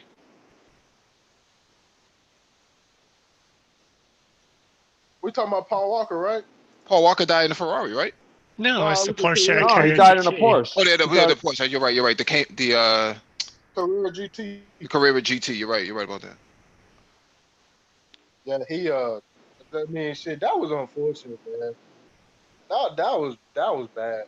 Yeah, that could have been avoided, man. Yeah. I mean, he was basically riding on some Sumitomos, man. I mean, shit. Look what happened to Kevin Hart. Oh no. See, Kevin Hart was trying to get his Tokyo Drift on Mulholland, and Zone, you know as well as I know that's not what you do in a goddamn muscle car. Yeah, but what I'm trying to say is he was going in the piece of road that he was on was straight. There was no turn. I think he didn't see where he was going, so that's why he didn't realize that. Yeah, he said the falling sun out got in the his plane. eye or something like that. Yeah. I thought this shit was at like 1 a.m. or something. It was in the middle of the night, so he didn't see it. Yeah, I was about to say, Mike, you fucking around. Hey, he put the sun visor down. Too much At 1 o'clock moonlight. in the morning? Yeah, it was too much moonlight. It was a full moon. I don't think that sun visor will work since it's so short. But that car was retrofitted with a Hellcat drivetrain. Can't sue anybody for that. And a booster seat. and a Graco booster seat. And now he done flipped the damn car upside down. It's just a shame, man. It really is a shame, man. Earl Spence just went nuts and his car got drunk in the Ferrari and went down the most jankiest roads in Dallas. Wait, Errol Spence, the boxer? Yeah, they saying he might not ever box again in his life. Yeah, he flipped this Ferrari last month. Yeah. Oh, damn. I didn't know about that. Yeah, he flipped it on the street. I think they said he was drunk, right? Yep, he was drunk. Wow. Yep. He's lucky to walk away from that because I don't know if those have crash bars on them. So that if you he didn't have a seatbelt and it ejected. Oh my god, dude! Wow. Yeah. So he landed on his face and his neck absorbed all his body weight and everything, bro. Wow.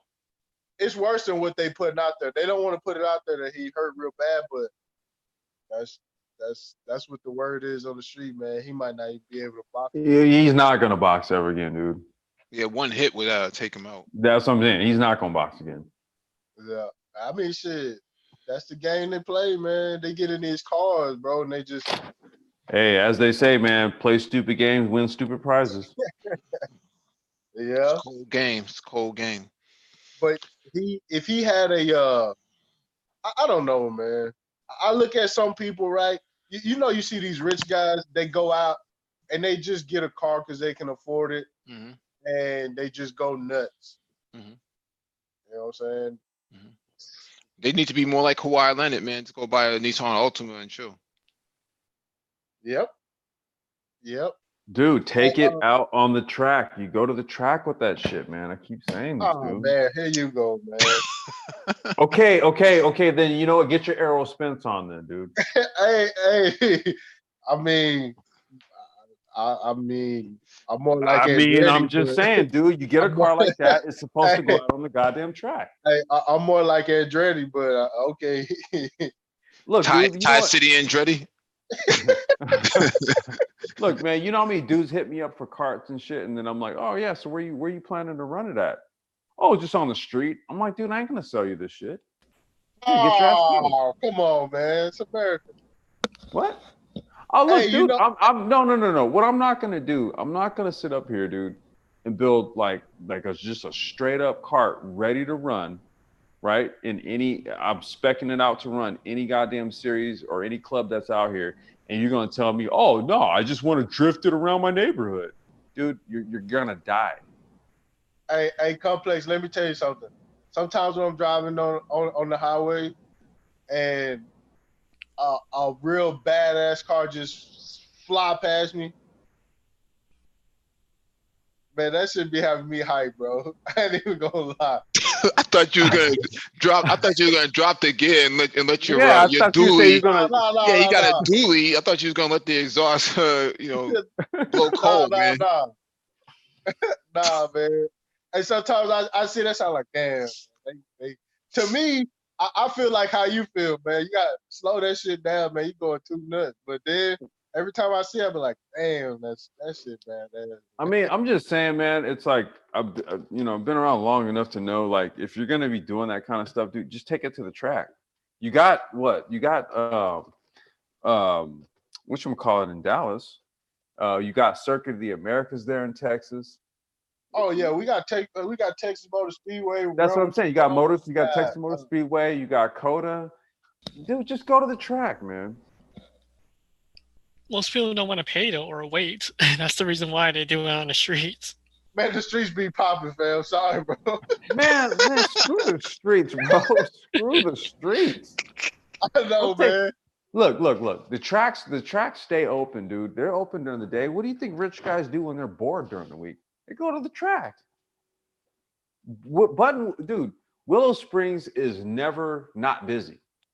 Nah, but Complex, we got abandoned airports that they let people run mile runs. They do the mile challenge where they do like that. Yep. They got that all. They got that in Austin. They got it in Dallas now. That's what I mean, dude. It's just fun to see somebody ripping it up on the street, though, man.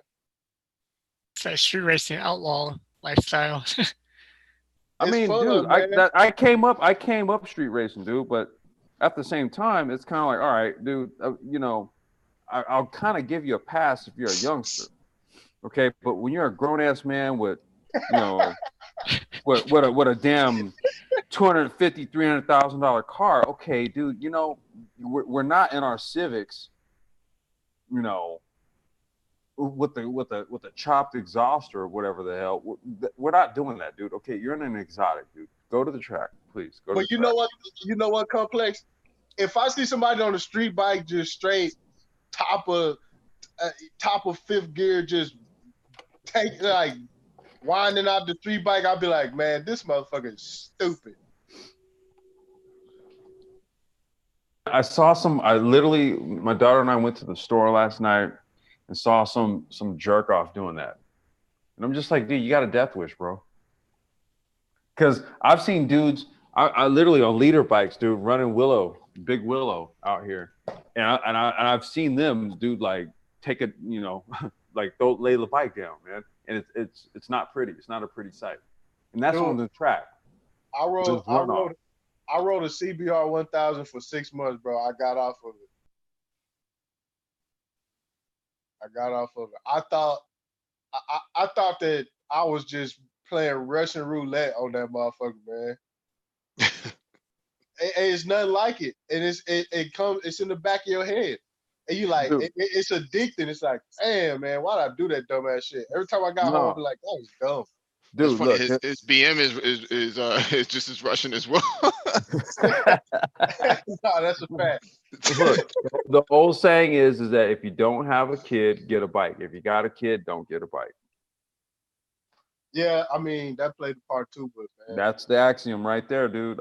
Look, when I used to have my shop, I used to tell people, dudes wanted to come in there, they wanted to get a bike out there. I'm like, they'd be in there with a kid, and I'm just be like, dude. I wouldn't tell them not to, But I tell like they'd ask me, what do I ride? I'm like, dude, I don't ride a bike. They're like, you work on bikes, you don't ride them? I'm like, yeah, dude, I got a kid. And then right there, they start thinking No, about it. the killer thing is, have you seen the new bikes? Dude, I just seen the new what is it? The Honda, like what is it called? A Spitfire or whatever the hell that thing is called? Yeah, the Fireblade. Fireblade, that's what it's called. Jesus Christ, dude, these new bikes come, bro. Hey, hey, the new. Have you seen the Aprilia? The Aprilia? The Aprilia, I seen, yeah, I've seen all the new bikes coming out. That Ducati V4. Yep. Yeah, that Street Fighter looks tough. That Street Fighter looks real tough, man. It's some crazy bikes. I'm like, dang, man, I could just give me a bike. And I'm like, no, I'm not. Bro, it's why I sit in carts, dude. I won't do a bike, but I'll get in a cart any day. Nah, I rode that CBR 1000 for 6 months, bro. And the more I rode it, the more I felt like I was getting more comfortable with it. And I'm like, nah, I already know what's going on. You know what I'm saying? I just made it for sale. I just put a quick sale on it. I just got an uneasy feeling riding it. Triz was the one who's riding them leader bikes. Yeah, he with the Hayabusa. Oh, the Hayabusa, yeah. I need to get up off of here, man. So shalom to everyone. All right, mate.